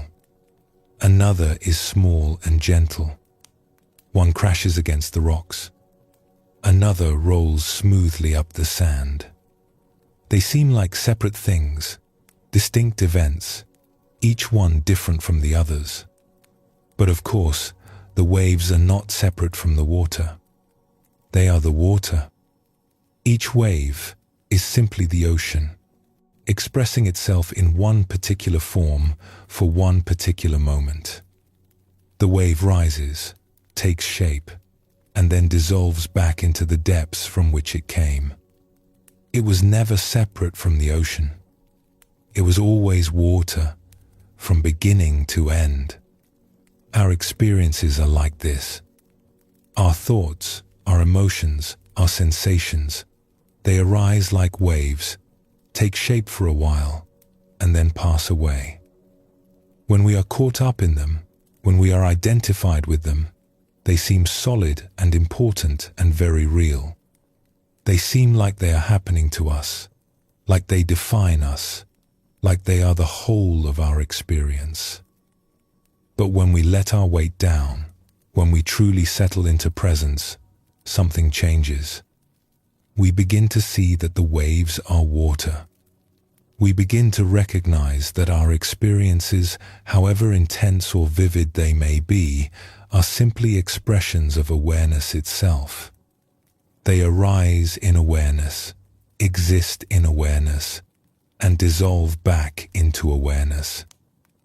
This is a profound realization, but it is not an intellectual one. It is not a concept to be understood. It is an experience to be lived. And it comes not through effort, but through surrender. Not through trying to see the water in the waves, but through letting ourselves be the ocean that holds them all.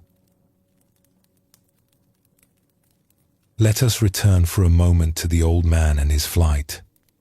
What would it have been like, we might wonder, if he had let his weight down? If he had truly surrendered to the experience, trusting the plane, trusting the pilot, trusting the air itself to hold him? Perhaps he would have felt the wind more fully, the way it moved across his face and through his hair. Perhaps he would have seen the earth more clearly, the patchwork of fields and forests, the silver threads of rivers, the tiny houses and roads that looked like a child's drawing from so high above. Perhaps he would have known, in his body and not just in his mind, the miracle of flight, the freedom of being lifted above the world, held aloft by forces he did not need to understand or control. Perhaps he would have laughed with pure joy. Perhaps he would have wept with gratitude. Perhaps he would have simply been still, present, fully alive to a moment unlike any other in his long life. We cannot know what he missed by holding back. We can only recognize, with compassion, that he was doing what he had learned to do. He was protecting himself. He was staying safe. He was being the person he had always been, the person who carried responsibility, who stayed alert, who took care of things. And we can recognize, too, that we do the same, that we hold back from our own lives in countless small ways, that we perch on the edge of our experiences, never quite letting our weight down, never quite trusting that it is safe to fully be here.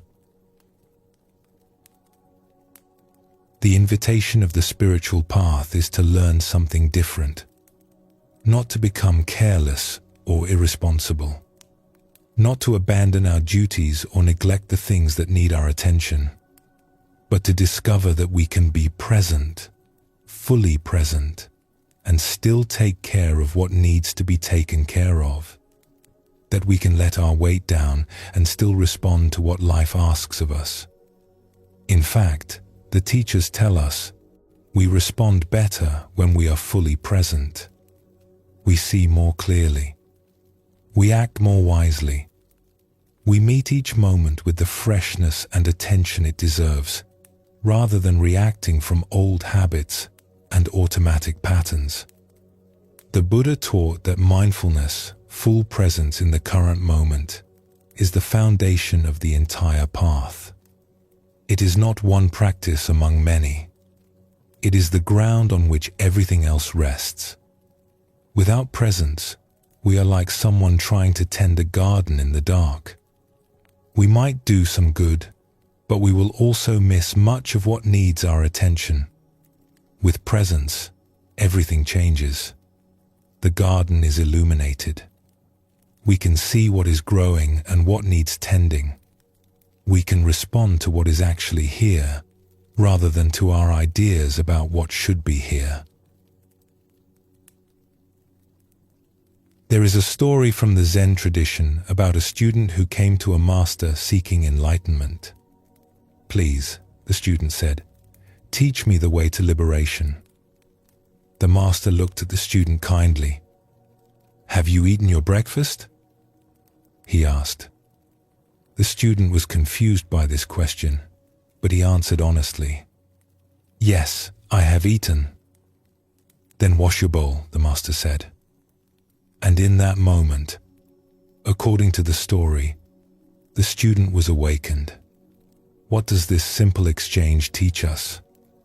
Perhaps many things, but one thing it surely teaches is that enlightenment is not somewhere else.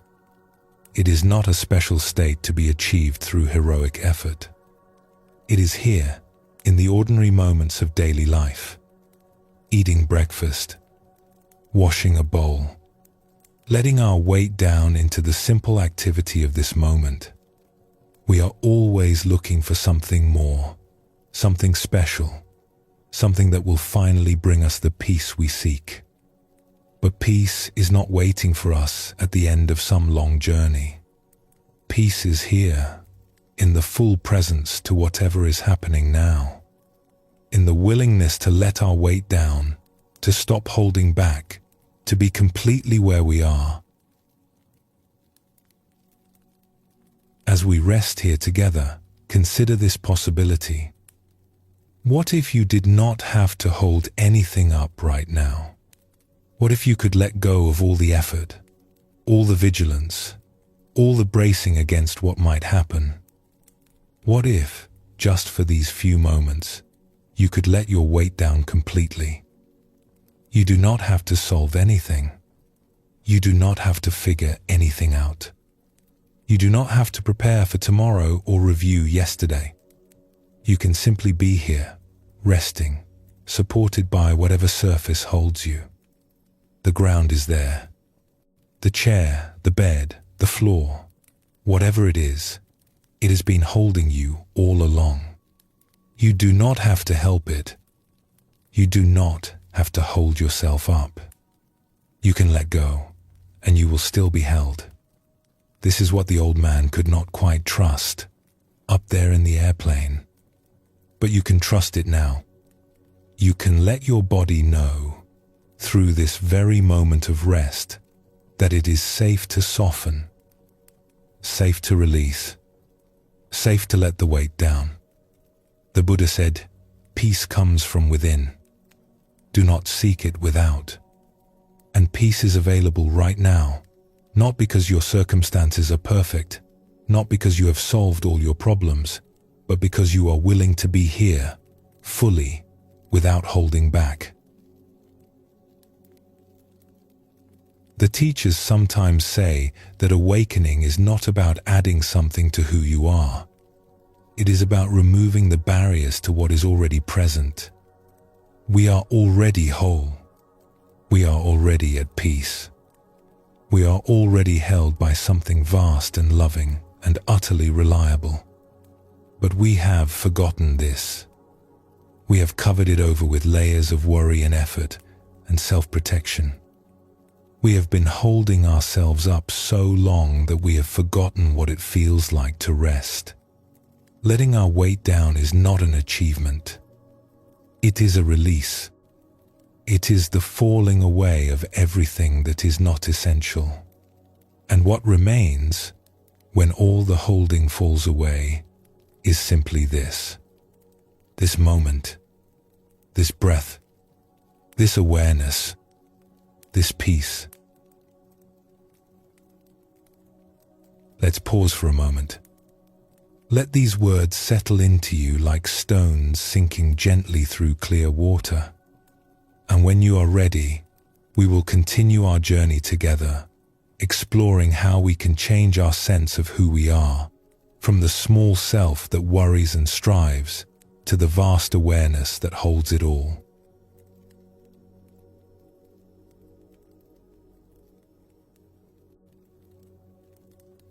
We have explored what it means to let our weight down, to stop holding ourselves apart from our experience, to trust that we are supported and allow ourselves to be fully here. We have seen how much of life we miss when we perch at the edge of our moments, never quite landing, never quite arriving. Now we turn to something that may at first seem abstract, but is in truth the most intimate discovery of all. We turn to the question of who we are. Not who we think we are, not who we have been told we are, not the collection of stories and memories and habits we have gathered over the years, but who we truly are, beneath all of that, the vast awareness in which everything arises, the sky that holds all clouds, the ocean that holds all waves. This is not a philosophical question, it is a lived discovery. And it begins, as so many discoveries do, with a shift in how we see. There is a story about a teacher who was known for unconventional methods. One day, this teacher gathered a group of students in a large room. The students sat in rows, waiting expectantly, wondering what lesson would be offered. The teacher was known for surprising them, for teaching in ways that bypassed the thinking mind and went straight to something deeper. On this day, the teacher brought out a large sheet of paper, the kind that covers most of a wall when unrolled. With great care, the teacher fastened it to the wall so that everyone could see. The paper was white and empty, a vast blank space. Then the teacher picked up a pen and, in the center of all that whiteness, drew a small mark. It was simple, just a few lines forming a shape that might have been a letter, or a bird in flight, or simply an abstract form. The mark was small, barely visible against the expanse of white surrounding it. The teacher turned to face the students. "What do you see?" the teacher asked. The students looked at the paper. One by one, they offered their answers. "A bird," said one. "A letter," said another. "A mark," said a third. "A shape. A symbol." The teacher listened to each answer with patience. Then, when everyone had spoken, the teacher smiled gently. "You have all told me about the mark," the teacher said. "But none of you has mentioned the paper. What you are looking at is not a mark. What you are looking at is a vast white space, with a small mark passing through it." The room fell silent. something shifted in the air. The students looked again at the paper, and this time they saw it differently. They saw the whiteness, the openness, the vast empty space that had been there all along, holding the small mark the way the sky holds a bird in flight. This is how we look at our lives, the teacher continued. We focus on the marks, the events, the thoughts, the emotions. We identify with them. We think they are who we are. But we forget the paper. We forget the vast open space in which all of this appears and disappears. We forget that we are the sky, not the bird. This simple teaching points to something profound about the nature of identity. Most of the time, we experience ourselves as the content of our awareness. We identify with our thoughts, our feelings, our sensations, our stories. When a thought arises, we become the thinker. When an emotion arises, we become the one who feels. When a memory surfaces, we become the person who lived that experience. This is natural. This is how human beings are wired. We are meaning-making creatures, constantly weaving our experiences into a narrative, constructing a sense of self from the threads of what happens to us. But this constructed self, this story we tell about who we are, is not the whole picture. It is like the small mark on the vast sheet of paper. It is real in its way. It has its place. But it is not all that we are. Beneath the content of our experience, there is something else. There is the awareness in which all content appears. There is the knowing itself, the simple fact of being conscious, the open space in which thoughts and feelings and sensations arise and pass away. This awareness is not another thing to be seen. It is the seeing itself. It is not another thought to be noticed. It is the noticing itself. It is not something we have. It is what we are.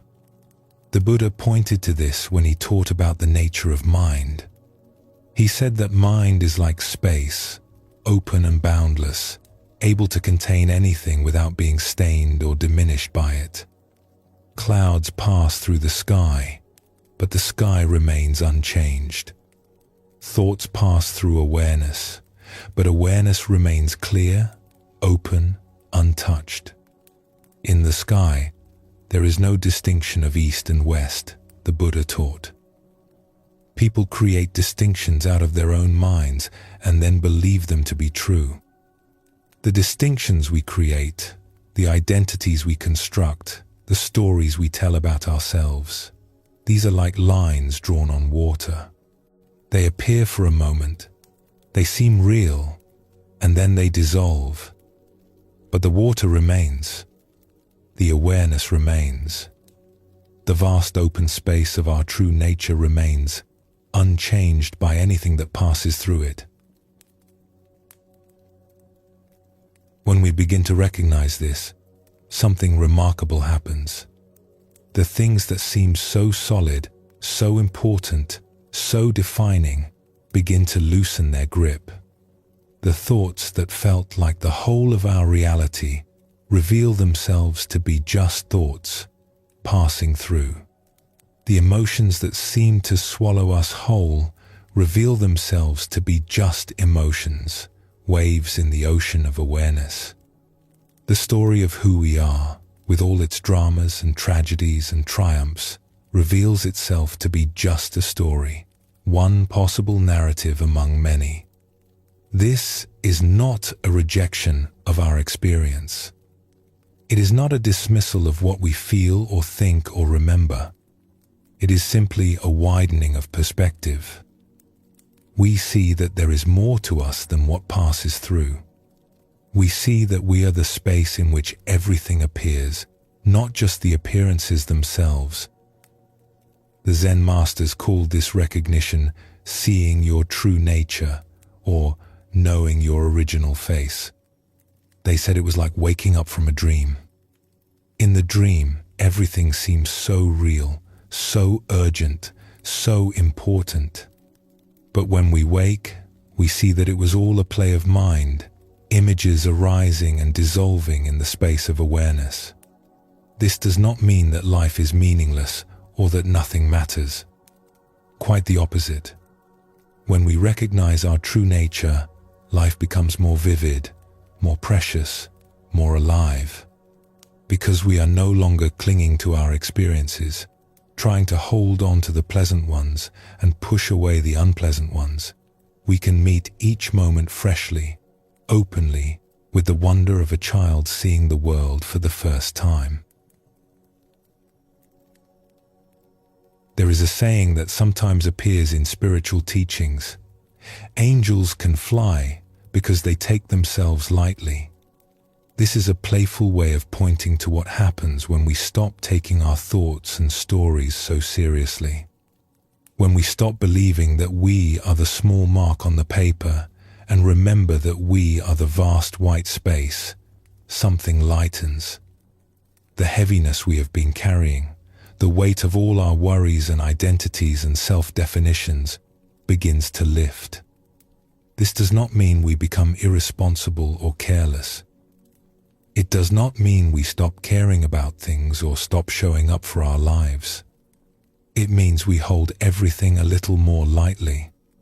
We dance with our experience instead of being crushed by it. We play with life instead of fighting against it.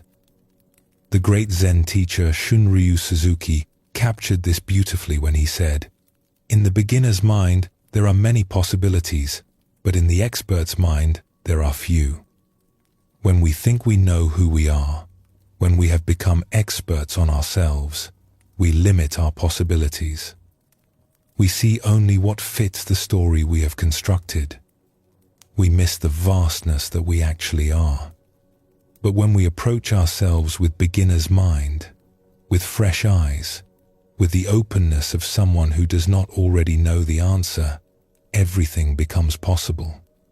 We are not trapped by our past. We are not defined by our stories. We are free to be whatever this moment calls for, whatever wants to emerge from the vast open space of our being. One of the most healing discoveries on this path is realizing that our suffering is not as personal as we thought. When we are caught in our stories, our pain feels uniquely ours. Our fears, our wounds, our struggles, they seem to belong to us alone. We carry them like heavy stones, believing that no one else could understand, that no one else has ever felt quite what we feel. But when we begin to share our stories with others, something surprising happens. We discover that our pain is not unique. We discover that others have walked similar paths, have carried similar burdens, have wept similar tears. The specific details may differ, but the underlying experience is shared.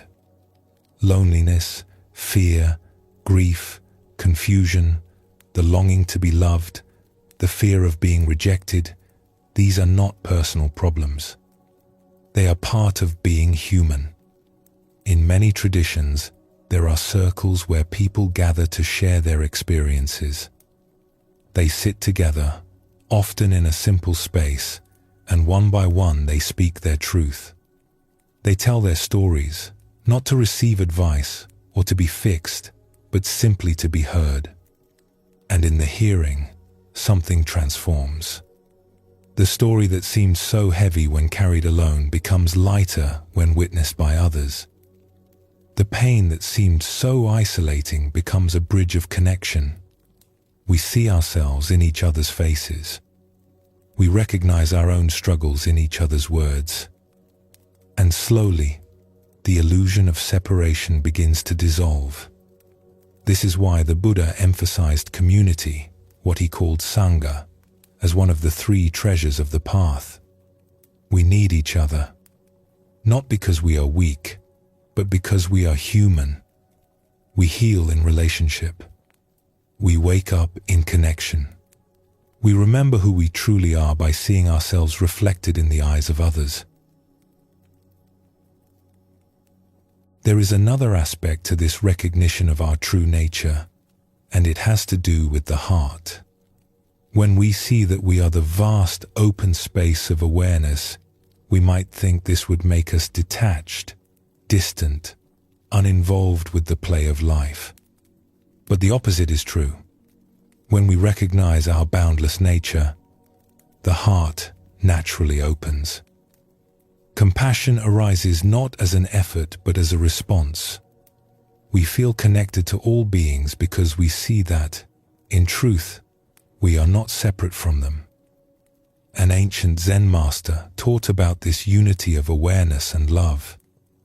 He said, "Good friends, my teaching takes awareness and kindness as its foundation. Never say mistakenly that awareness and kindness are different. They are one, not two. Awareness itself is the substance of kindness. Kindness itself is the function of awareness." This is a beautiful teaching. It tells us that when we truly wake up, when we recognize the vast open space of our being, we do not become cold or indifferent.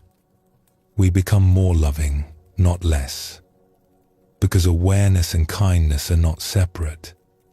They are two aspects of the same reality. The clear seeing and the warm heart arise together, like the light and warmth of the sun. When we see clearly, we naturally respond with compassion. When we stop being caught in our own stories, we have space to feel the joys and sorrows of others. When we recognize that we are all waves in the same ocean, we cannot help but care about the well-being of every wave. There is a practice, if we can call it that, which is really more of a recognition, a remembering. It involves noticing what is always already here.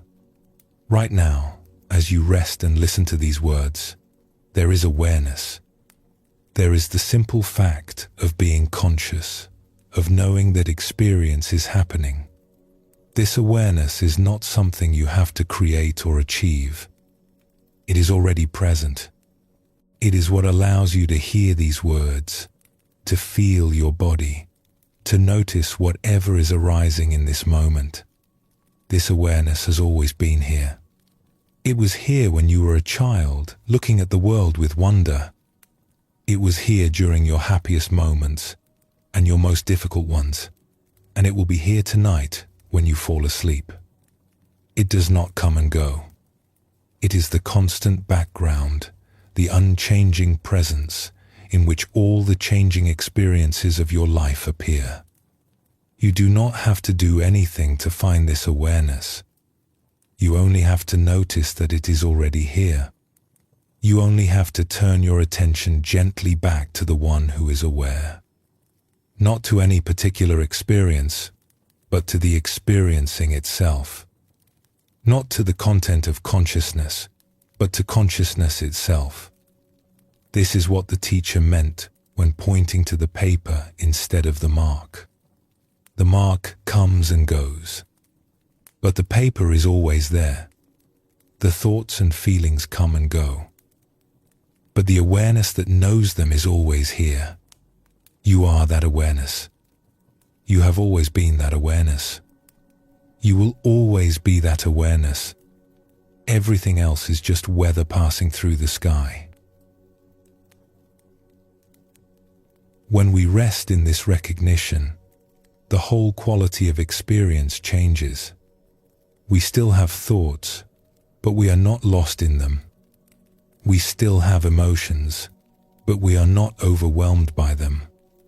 We still have a story about who we are, but we hold it lightly, knowing it is just one way of describing something that cannot really be captured in words. There is a peace that comes from this recognition. Not the peace of having everything figured out, but the peace of no longer needing to figure everything out. Not the peace of having solved all our problems, but the peace of knowing that we are bigger than any problem. Not the peace of never feeling pain again, but the peace of knowing that even pain arises in a space that is untouched by pain. The Buddha called this the peace that passes understanding. It is not a peace that comes from the mind. It is a peace that comes from recognizing what is beyond the mind. It is the peace of coming home to what we have always been. And this peace is available right now. Not tomorrow, not after years of practice, not when you have finally fixed yourself or solved your problems. Now, in this breath, in this moment of simply being aware. The teacher with the paper was pointing to something that can only be discovered, never merely taught. Words can indicate the direction. Stories can inspire the journey. But the actual recognition, the moment when you see that you are the space, and not just the content, this can only happen in your own direct experience. And it is happening, perhaps, even now. As you rest here, listening to these words, there is a quiet knowing. There is a stillness beneath the movement of thought. There is a vastness that contains everything you are experiencing, yet is not limited to any of it. You do not have to do anything special to be this awareness. You already are this awareness. You are simply being invited to notice what has always been true. The mark on the paper is beautiful. Your life, with all its joys and sorrows, its accomplishments and failures, its hopes and fears, this is a beautiful mark. It deserves to be honored and appreciated. It is the unique expression of something infinite taking form in this particular way, in this particular time and place. But you are not only the mark. You are also the paper. You are also the vast white space that holds everything. And in remembering this, in resting in this recognition, you find a freedom that nothing can take away. You are the sky, and thoughts are clouds passing through. You are the ocean, and experiences are waves rising and falling on the surface. You are the paper, vast and white and open, and life is drawing beautiful marks upon you. None of these marks diminish you. None of these clouds stain the sky. None of these waves disturb the depths of the ocean. You remain what you have always been, pure awareness, boundless and free, the space in which all things appear. The Zen teacher Huang Po said, "The great void is bright and full of splendor." This void, this openness, this awareness that you are, is not empty in the way we usually think of emptiness. It is radiant. It is alive. It is full of intelligence and compassion. Let yourself rest in this now. There is nothing to achieve, nothing to understand. Simply be what you are, vast and open and at peace. And when you are ready, we will continue our journey together, exploring how the heart can hold even the most tender places with compassion, and how forgiveness opens the door to freedom.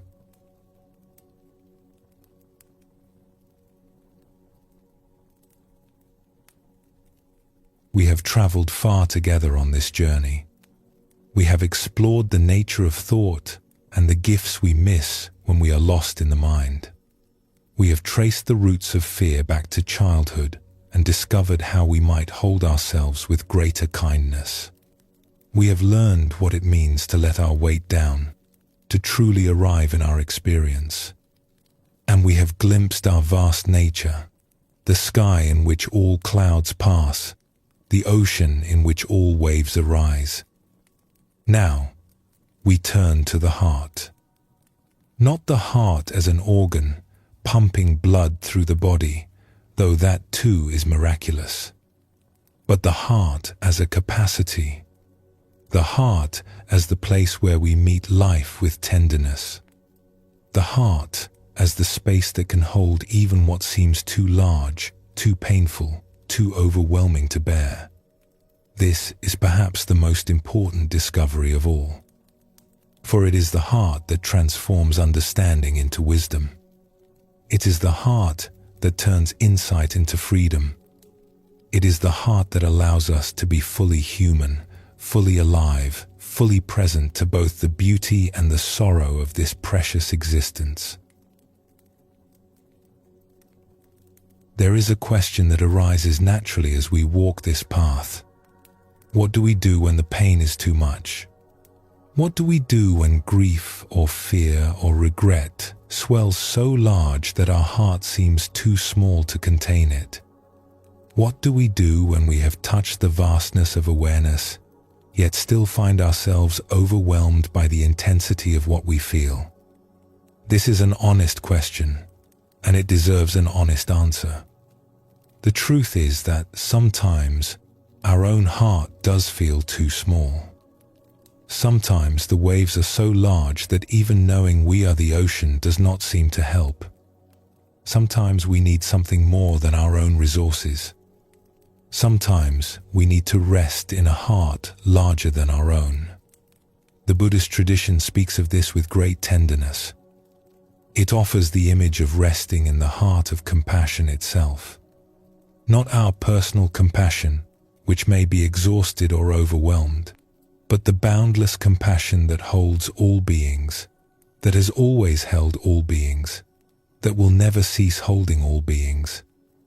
This is not about believing in something outside ourselves.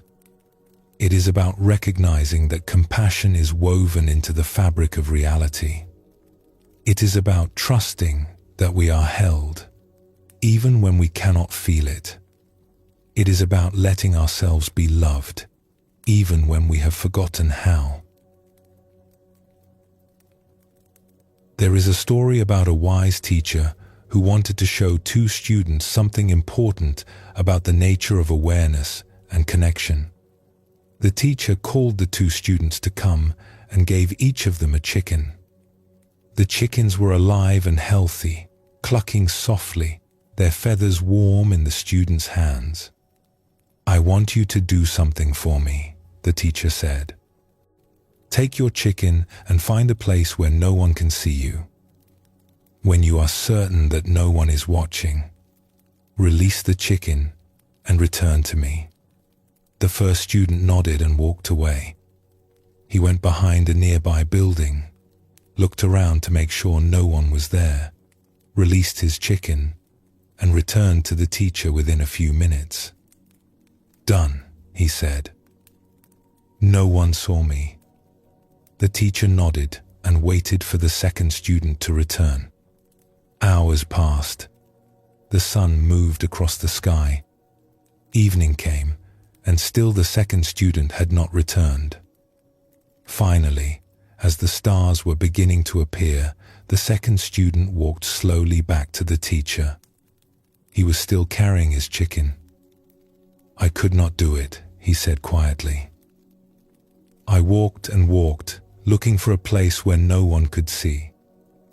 But everywhere I went, the chicken could see. I could not find a place where I was truly alone." The teacher smiled gently and placed a hand on the student's shoulder. "You have understood," the teacher said. This simple story points to something profound about the nature of connection. We often feel alone in our struggles. We carry our pain privately, believing that no one sees, no one knows, no one could understand.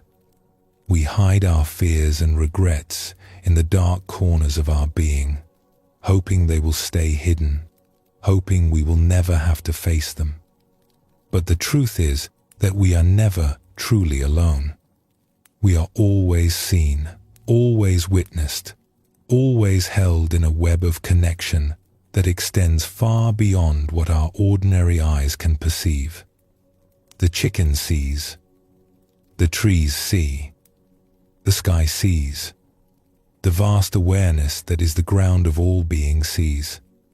We cannot find a place where we are truly unseen, because seeing is the nature of existence itself. This might sound frightening if we are attached to our hiding, but it is actually deeply comforting. It means that we do not have to carry our burdens alone. It means that the compassion of the universe is always present, always available, always holding us, even when we have forgotten it is there. The Buddha spoke of this when he taught about the interconnection of all things. He said that nothing exists in isolation, that everything arises in dependence on everything else, that we are all threads in a single vast tapestry. As a net is made up of a series of ties, he taught, so everything in this world is connected by a series of ties. If anyone thinks that the mesh of a net is an independent, isolated thing, they are mistaken. We are not isolated. We are not separate. We are part of something much larger than ourselves. And that something holds us with infinite tenderness, whether we know it or not. There is another story, more tender still, about the power of attention and the healing that becomes possible when we truly see one another. It concerns someone who carried a great weight for many years. This person had been involved in a conflict long ago, a situation where choices were made in a moment of intensity, choices that could not be taken back.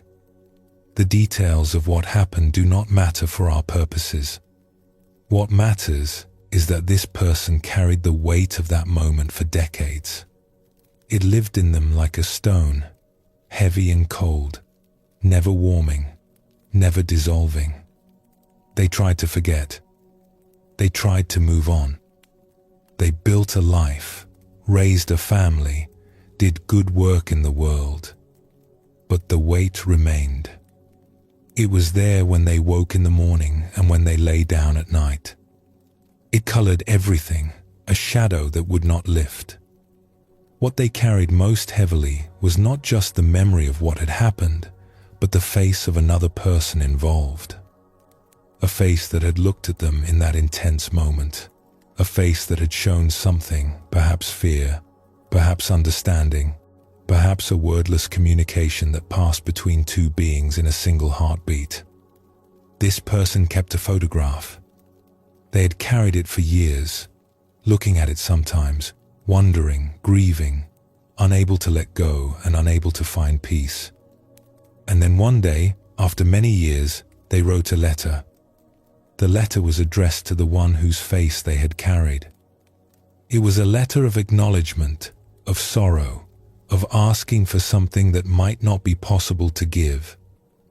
It was a letter that said, simply and honestly, what had lived unspoken for so long. "I have carried you with me all these years," the letter said. "I have wondered about your life, your family, your hopes and dreams. I have wished things could have been different. I have longed for understanding, for peace, for some way to set down this weight I have been holding. I do not know if forgiveness is possible. I only know that I am sorry. I only know that I see you, have always seen you, will always see you. And I hope, wherever you are, that you are at peace." Writing this letter was an act of profound courage. It was also an act of profound release. In the very act of acknowledging what had been hidden, in the very act of offering their truth to another, something shifted. The stone that had lived in this person's chest for so long began, finally, to soften. This is what happens when we bring attention to what we have been avoiding. The things we hide from ourselves, the regrets we carry, the shame we bury. These do not go away when we refuse to look at them. They simply go underground, continuing to influence us from the shadows, shaping our lives in ways we may not even recognize. But when we turn toward them, when we bring the light of awareness and the warmth of compassion to even the most tender places, something begins to heal. Not because we have fixed anything or changed what happened, but because we have finally allowed ourselves to be with what is. This is the heart's great gift. It can hold what the mind cannot solve. It can embrace what the intellect cannot understand. It can offer presence to the places that have been waiting, sometimes for many years, to be seen. The Buddha taught that attention is the most basic form of love. When we truly pay attention to something, we are offering it our presence, our care, our willingness to be with it, just as it is. This is what the heart does. It attends. It witnesses. It holds. And in that holding, healing becomes possible. There is a teaching about what to do when our own heart feels too small for what we are carrying. The teaching suggests that we can rest in a larger heart. We can allow ourselves to be held by compassion itself, by the love that moves through all things, by the tenderness that is the ground of existence.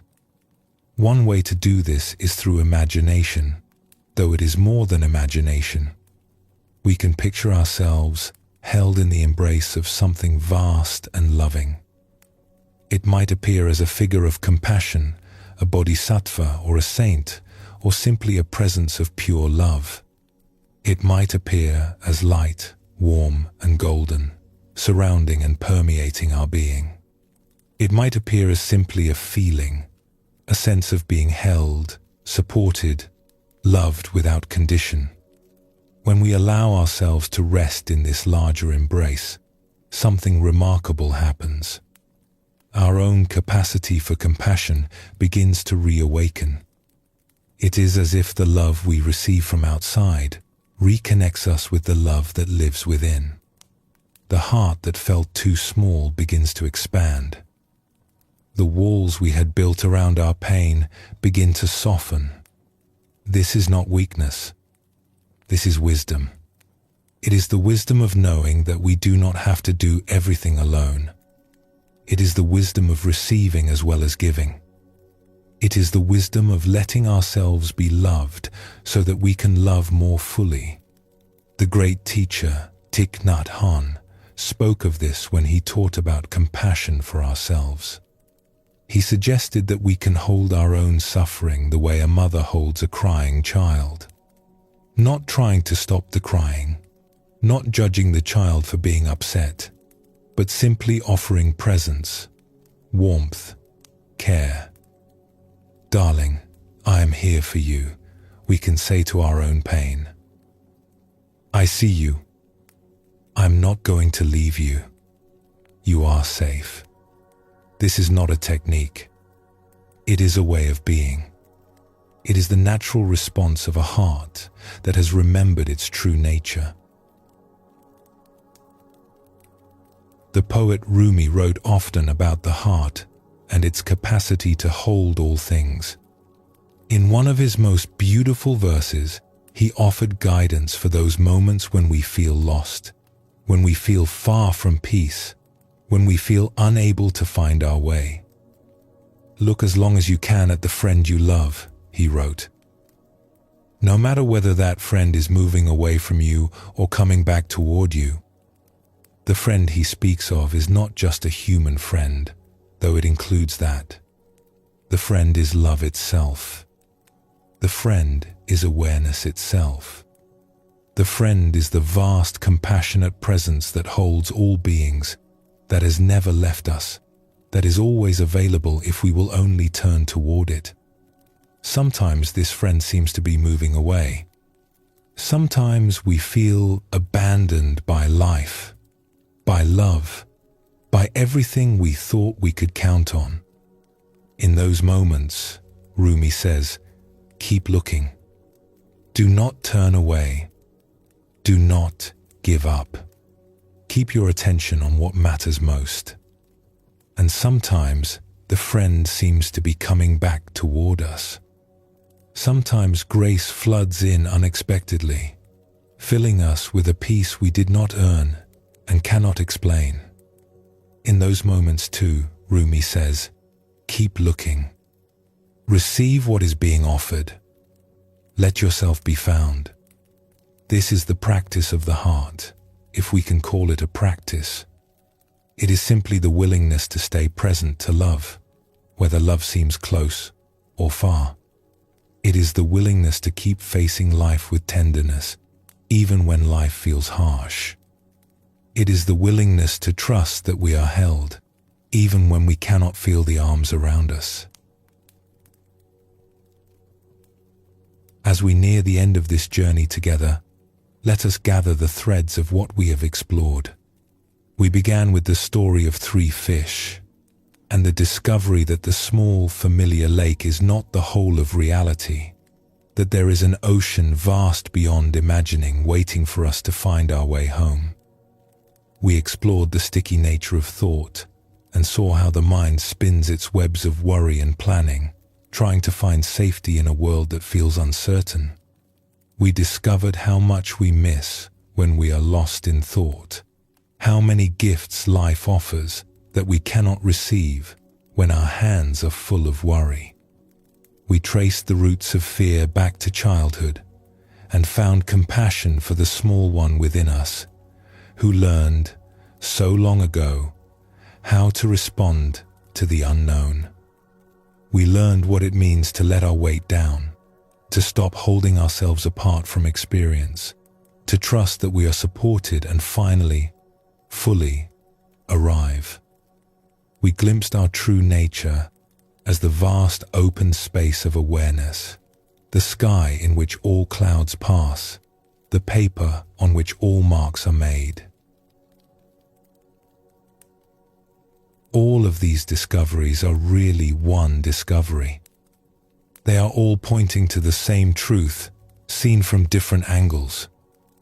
The truth is that we are not what we thought we were. We are not the small, separate, frightened self that we have taken ourselves to be. We are something vast and free and infinitely precious. We are awareness itself, expressing itself in this particular form, in this particular moment, for reasons we may never fully understand. And we are held, always held. Held by the ground beneath us, by the air that breathes us, by the web of connection that links us to all beings, by the love that is the fabric of existence itself. We do not have to earn this holding. We do not have to be worthy of it. It is simply what is. It is the nature of reality, and our only task, if we have a task at all, is to let ourselves receive it. The Buddha said near the end of his life, "Be a lamp unto yourself. Be a refuge unto yourself." This might seem to contradict what we have been saying about letting ourselves be held by something larger, but it does not, because the self that is our lamp, the self that is our refuge, is not the small frightened self. It is the vast aware self. It is the self that is not separate from the love that holds all things. It is the self that is already home. When we rest in this self, we discover that we have always had what we were looking for. We have always been what we were seeking to become. The peace we longed for was never outside us. It was here all along, waiting for us to stop searching and simply be. As we prepare to bring this exploration to a close, let the teachings settle in you like snow falling on a quiet landscape. You do not have to hold on to anything you have heard. You do not have to remember or apply or make any effort at all. Simply let what resonates find its home within you. Let what does not resonate drift away like leaves on a stream. The heart knows what it needs. Trust it. The awareness that you are knows how to integrate wisdom. Trust it. The love that holds all things knows how to heal what needs healing. Trust it. You have been on a beautiful journey. Not just tonight, listening to these words, but all your life. Every experience you have ever had, every joy and every sorrow, every moment of clarity and every moment of confusion, all of it has been part of your path. All of it has been bringing you home. And you are home now. Not because you have arrived somewhere new, but because you have remembered where you have always been. In the heart of awareness, in the embrace of compassion, in the vast open space that is your true nature. The great Tibetan teacher offered these words, and we offer them now to you. Rest in natural great peace, this exhausted mind, beaten helpless by karma and thought, like the relentless fury of the pounding waves in the infinite ocean of samsara. Rest in natural great peace. You can rest now. You can let the waves of thought settle into the depths from which they arose. You can let yourself be held by the peace that has always been here, waiting for you to notice.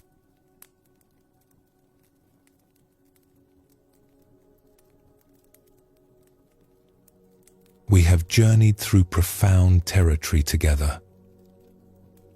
We have touched the vast nature of awareness.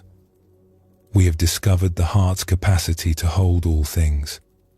We have glimpsed what the teachers call awakening, that shift in identity from the small separate self to the boundless space in which all experience arises. And now, a question naturally emerges. What happens next? How do we carry this understanding back into ordinary life? How do we bring the peace we have touched into the kitchen, the workplace, the grocery store, the countless small moments that make up our days? This is perhaps the most important question of all. For awakening that remains only in special moments, only during meditation or retreat, is not yet complete. True freedom must be lived. It must breathe through us as we move through the world. It must inform the way we wash the dishes, greet our neighbors, and rest our heads on the pillow at night. There is a story about a student who went to visit a renowned teacher. The student had been practicing for many years. He had read the scriptures, sat in meditation, attended teachings and retreats. He had glimpsed moments of great clarity and peace, but something was still missing. He felt that true awakening remained just out of reach, waiting for him in some future moment, some deeper practice, some final breakthrough. And so he traveled a great distance to meet this teacher, hoping to receive the transmission that would complete his understanding. When he arrived, he found the teacher in a small dwelling, doing the most ordinary things. Sweeping the floor, preparing a simple meal, folding cloth. The teacher greeted him warmly and invited him to sit. "I have come to learn the secret of enlightenment," the student said earnestly. "I have practiced for so long, and yet I feel I have not arrived. Please, teach me." The teacher smiled and continued stirring a pot of soup. "Have you eaten?" the teacher asked. "Yes," said the student, a little confused by the question. "I ate before I came." "Then you must be tired from your journey. Rest now. We will talk later." The student rested, and when he woke, the teacher was outside, tending to a small garden. The student watched as the teacher pulled weeds, watered plants, and paused occasionally to look at the sky or listen to birdsong. "When will we begin the teaching?" the student asked. The teacher looked up, hands still in the soil. "We have already begun," the teacher said. "We have never stopped." This story points to something essential about the nature of spiritual realization. We often imagine that awakening will be a dramatic event, a flash of lightning, a moment of cosmic revelation, a permanent shift that transforms everything and leaves us forever changed. And sometimes, for some people, there are such moments. But more often, awakening is quiet. It is subtle. It seeps into us gradually, like water soaking into earth. And most importantly, it does not take us away from ordinary life. It brings us more fully into it. The teacher stirring soup was not distracted from enlightenment. The teacher was expressing enlightenment. The simple act of stirring, done with full presence and care, was itself the teaching. The weeding of the garden, the listening to birdsong, the warmth of welcoming a guest, all of this was the Dharma in action. The Zen tradition has a beautiful phrase for this: chop wood, carry water. It points to the fact that before enlightenment, we chop wood and carry water. After enlightenment, we chop wood and carry water. The activities do not change, but something in how we meet them transforms completely. What is it that transforms? It is not that we suddenly become perfect or that life becomes free of challenges. It is not that we float through our days in a state of perpetual bliss, untouched by difficulty or sorrow. What transforms is our relationship to experience. What changes is the way we hold what arises. Before, we were caught in our experiences. We were tossed about by thoughts and emotions, identified with every passing state, convinced that our happiness depended on circumstances being a certain way. After, we are the space in which experiences arise. We are the sky through which clouds pass. We are the ocean that holds all waves. The experiences still come, but we are no longer lost in them. We can feel joy without clinging to it. We can feel sorrow without being drowned by it. We can meet each moment freshly, without the heavy overlay of past conditioning and future worry. This is what the Buddha meant when he spoke of liberation. Not an escape from life, but a freedom within life. Not a rejection of experience, but a full embrace of it, held in the spacious awareness of our true nature. There is something profoundly sacred about ordinary moments. We tend to overlook them. We rush through our days, treating the mundane as something to get through so we can arrive at the important parts. We wash dishes while thinking about something else. We walk down the street without seeing the sky.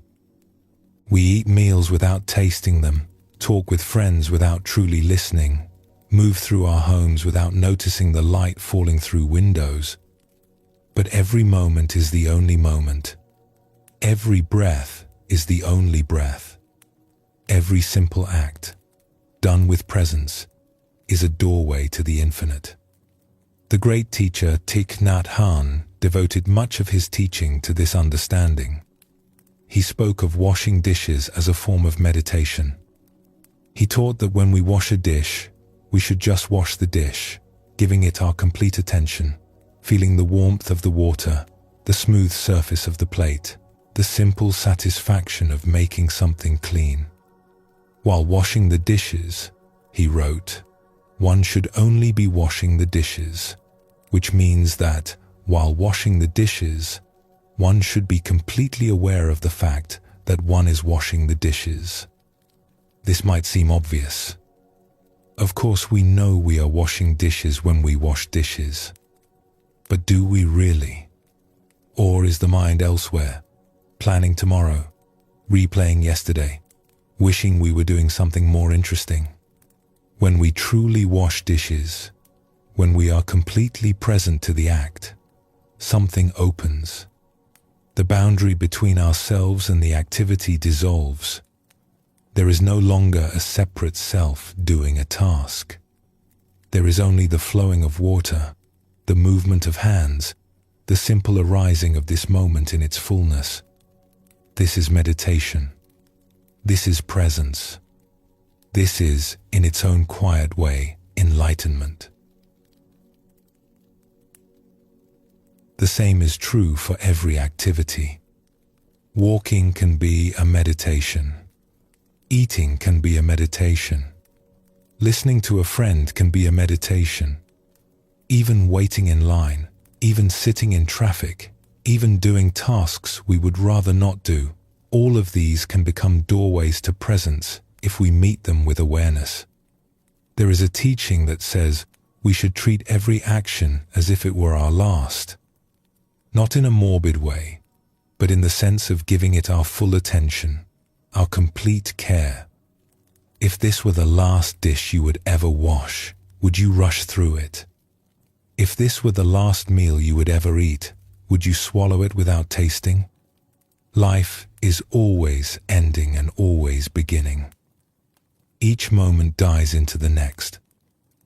Each breath completes itself and makes way for the one that follows.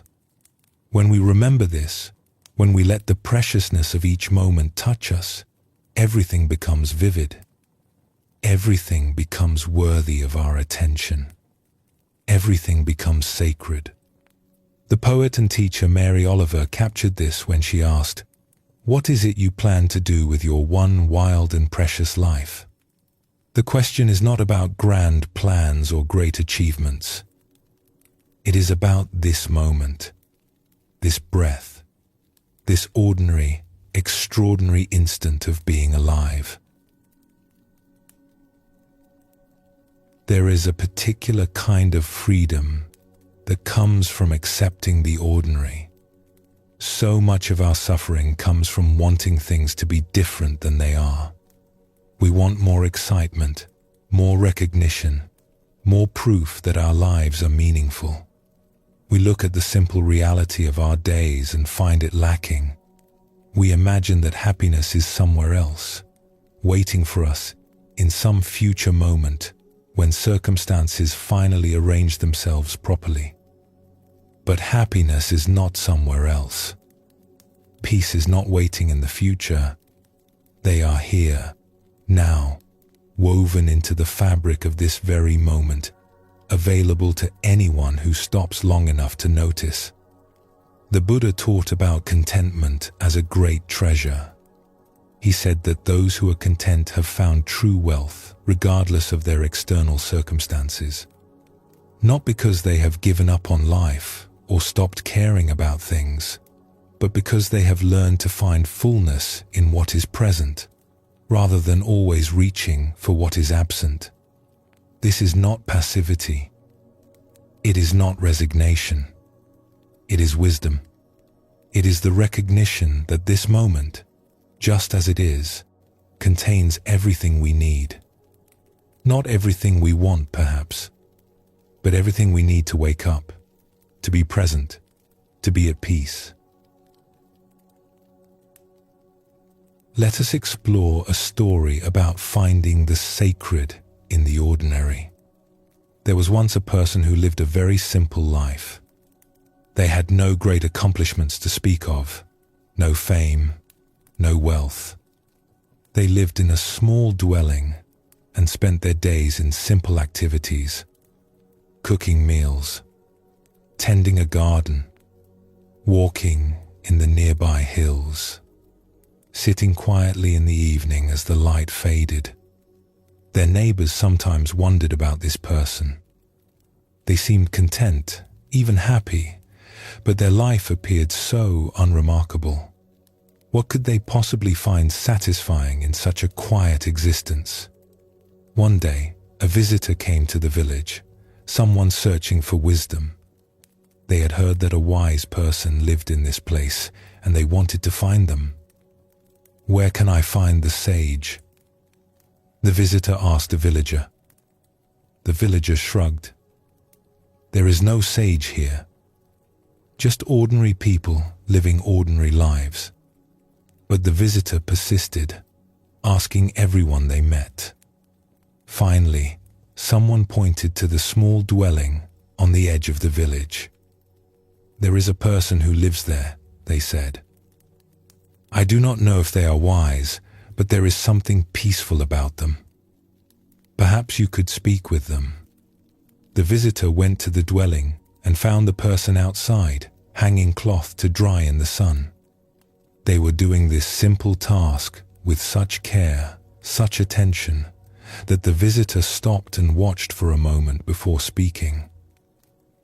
"I am looking for wisdom," the visitor said finally. "Can you help me?" The person smiled and continued hanging the cloth. "Wisdom is not something I have that I could give to you," they said. "But I can tell you what I have learned in my simple life." "Please," said the visitor. The person finished with the cloth and turned to face their guest. "When I eat, I eat. When I walk, I walk. When I rest, I rest. I do not divide my life into important and unimportant. I do not wait for special moments to be present. Every moment is special. Every moment is the only moment there is." The visitor frowned slightly. "But is that all? Surely there must be more to wisdom than just paying attention to ordinary things." The person laughed gently. "You say just paying attention as if it were a small thing. But tell me, how many moments of your life have you truly paid attention to? How many breaths have you fully received? How many steps have you taken with complete awareness? If you could pay attention to one single moment, fully and completely, you would find the entire universe contained within it. You would need nothing else." This teaching is so simple that we often miss it. We want complexity. We want special techniques and secret teachings and advanced practices. We want enlightenment to be difficult, so that we can feel accomplished when we achieve it. But the teachers keep pointing us back to the obvious. They keep saying that what we seek is already here, that the extraordinary is hidden within the ordinary, that every moment of genuine presence is a moment of awakening. The Zen master Dogen wrote, "Enlightenment is intimacy with all things." Intimacy. Not distance, not transcendence, not escape. Intimacy. Being close to life. Being present to what is actually happening. Feeling the texture of this moment, whatever it contains. When we are intimate with the dishes we wash, we are enlightened. When we are intimate with the breath we breathe, we are enlightened. When we are intimate with the sorrow we feel or the joy that arises, or the simple fact of being alive in a body on this earth, we are enlightened. This does not mean we are always in a state of blissful awareness.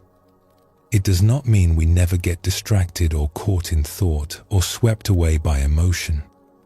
It means that we know the way home. We know that presence is always available, always just one breath away. And we trust that even when we forget, we can remember. Even when we wander, we can return. As we rest here together, consider how this understanding might live in your own life. Not as another thing to do or achieve, but as a gentle invitation. An invitation to meet the ordinary moments with a little more presence. To let the simple activities of your day become doorways to peace. to discover the sacred hiding in plain sight, in the cup of tea, in the morning light, in the sound of rain, in the face of someone you love. You do not have to change anything about your life. You do not have to add special practices or carve out hours for meditation. You simply have to be where you are, doing what you are doing, with a little more awareness, a little more attention, a little more willingness to receive the gift of this moment. The Buddha was once asked to summarize his entire teaching in a single word. He said, "Awareness. That is all. That is everything. Awareness. Presence. Being here, now, for this one precious moment that will never come again." There is a kind of grace that comes from living this way. When we stop dividing life into ordinary and special, when we stop waiting for something better to happen, a great relaxation becomes possible. We can let go of the endless striving, the constant reaching for more, the exhausting effort to make life into something other than what it is. We can simply be here, now, alive. And in that simple being, we find what we were looking for all along. Not fireworks and revelations, but something quieter and more lasting. A peace that does not depend on circumstances. A contentment that does not require anything to change. A love that embraces everything just as it is. This is the fruit of the path. Not a destination we arrive at, but a way of walking. Not a state we achieve, but a quality of presence we cultivate, moment by moment, breath by breath, through all the ordinary days of our one wild and precious life.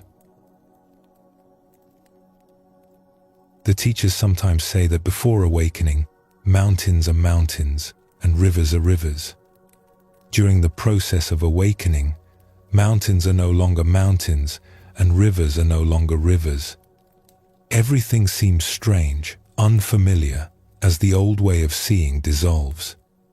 But after awakening, mountains are mountains again and rivers are rivers. We return to the ordinary world. But now we see it with new eyes. Now we know that the ordinary was always sacred. The simple was always profound. The everyday was always the doorway to the infinite. Nothing has changed. Everything has changed. You are still you. You still have your life, your circumstances, your challenges and joys. But there is a spaciousness now. There is a peace that underlies the movement of your days. There is a knowing, quiet but unshakable, that you are held, that you are home, that you are exactly where you need to be. As we come close, let yourself rest in the simplicity of this moment. There is nothing special about this moment, and that is precisely what makes it sacred. It is ordinary. It is unremarkable. It is just this, just now, just breath and awareness and the soft presence of being.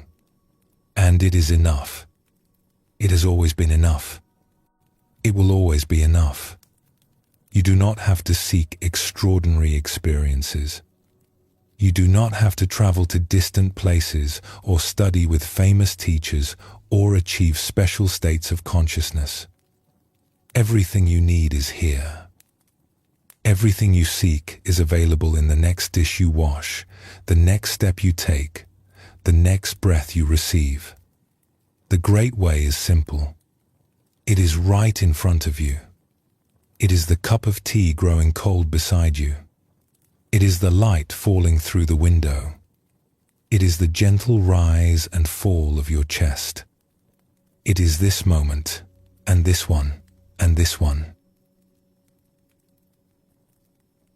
When you are ready, we will bring our journey to a close, carrying with us the understanding that every moment is a homecoming, Every breath is a blessing, and every ordinary day is shot through with light.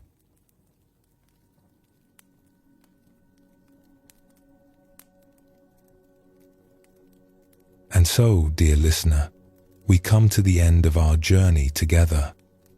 We have traveled through ancient stories and timeless wisdom.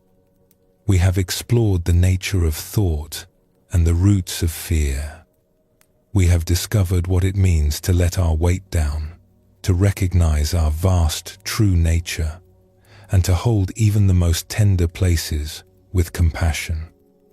We have found the sacred hiding within the ordinary, waiting for us in every simple moment. But in truth, nothing has been added to you tonight. You have not gained something you did not have before. You have simply been reminded of what was always here, the peace that lives beneath the noise, the awareness that holds all things, the wholeness that is your birthright, that can never be taken from you, that waits patiently for you to remember. The Tibetan teachers offer these words, and we offer them now as a blessing.